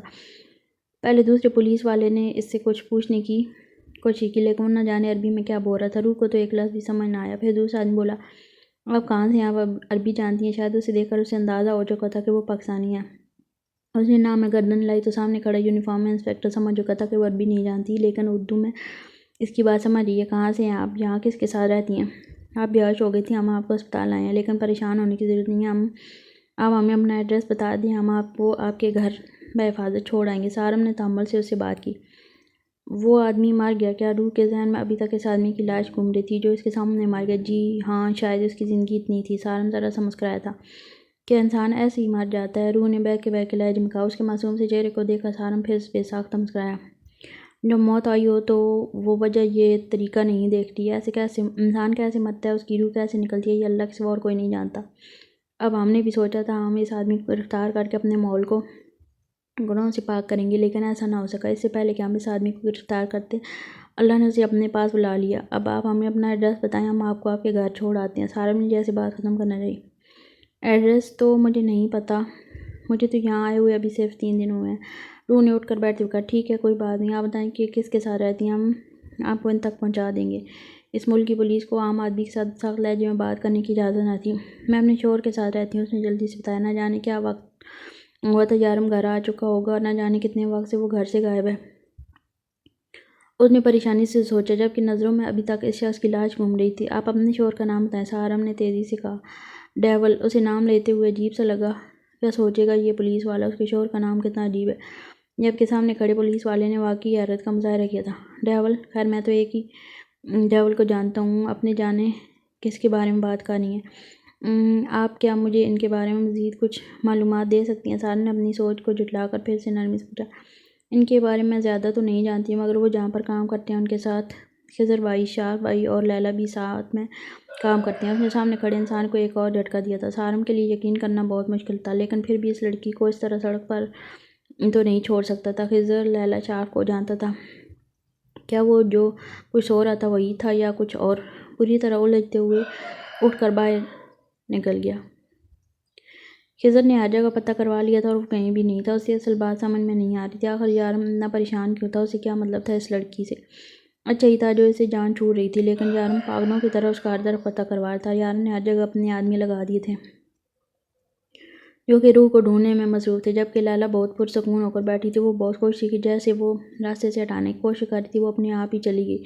سب نے یہی کہا تھا کہ اچھا ہی ہے کہ اس کی جان چھوٹ گئی، وہ اس لڑکی کو کب تک سنبھالتے، آج نہیں تو کل اس نے چلے ہی جانا تھا۔ لیکن یارم کو نہ جانے کیا مسئلہ تھا جو ہر طرف اس لڑکی کے بارے میں پتہ کروا رہا تھا، اور کسی میں اتنی ہمت بھی نہ رہی تھی کہ اس کے قریب جا کر اس سے وجہ پوچھے، کیونکہ اس وقت وہ اتنے غصے میں تھا کہ اس کے قریب جانے کی ہمت کسی میں تھی۔ ایک بات تو کلیئر تھی کہ اب اگر وہ مل گئی تو روح کو جان سے مار دے گا۔ ان لوگوں نے پہلی بار یارم کو کسی کے لیے اتنا پریشان ہوتے دیکھا تھا، لیکن اس کے باوجود بھی وہ یارم کی پریشانی کی وجہ کو سمجھ نہیں پا رہے تھے۔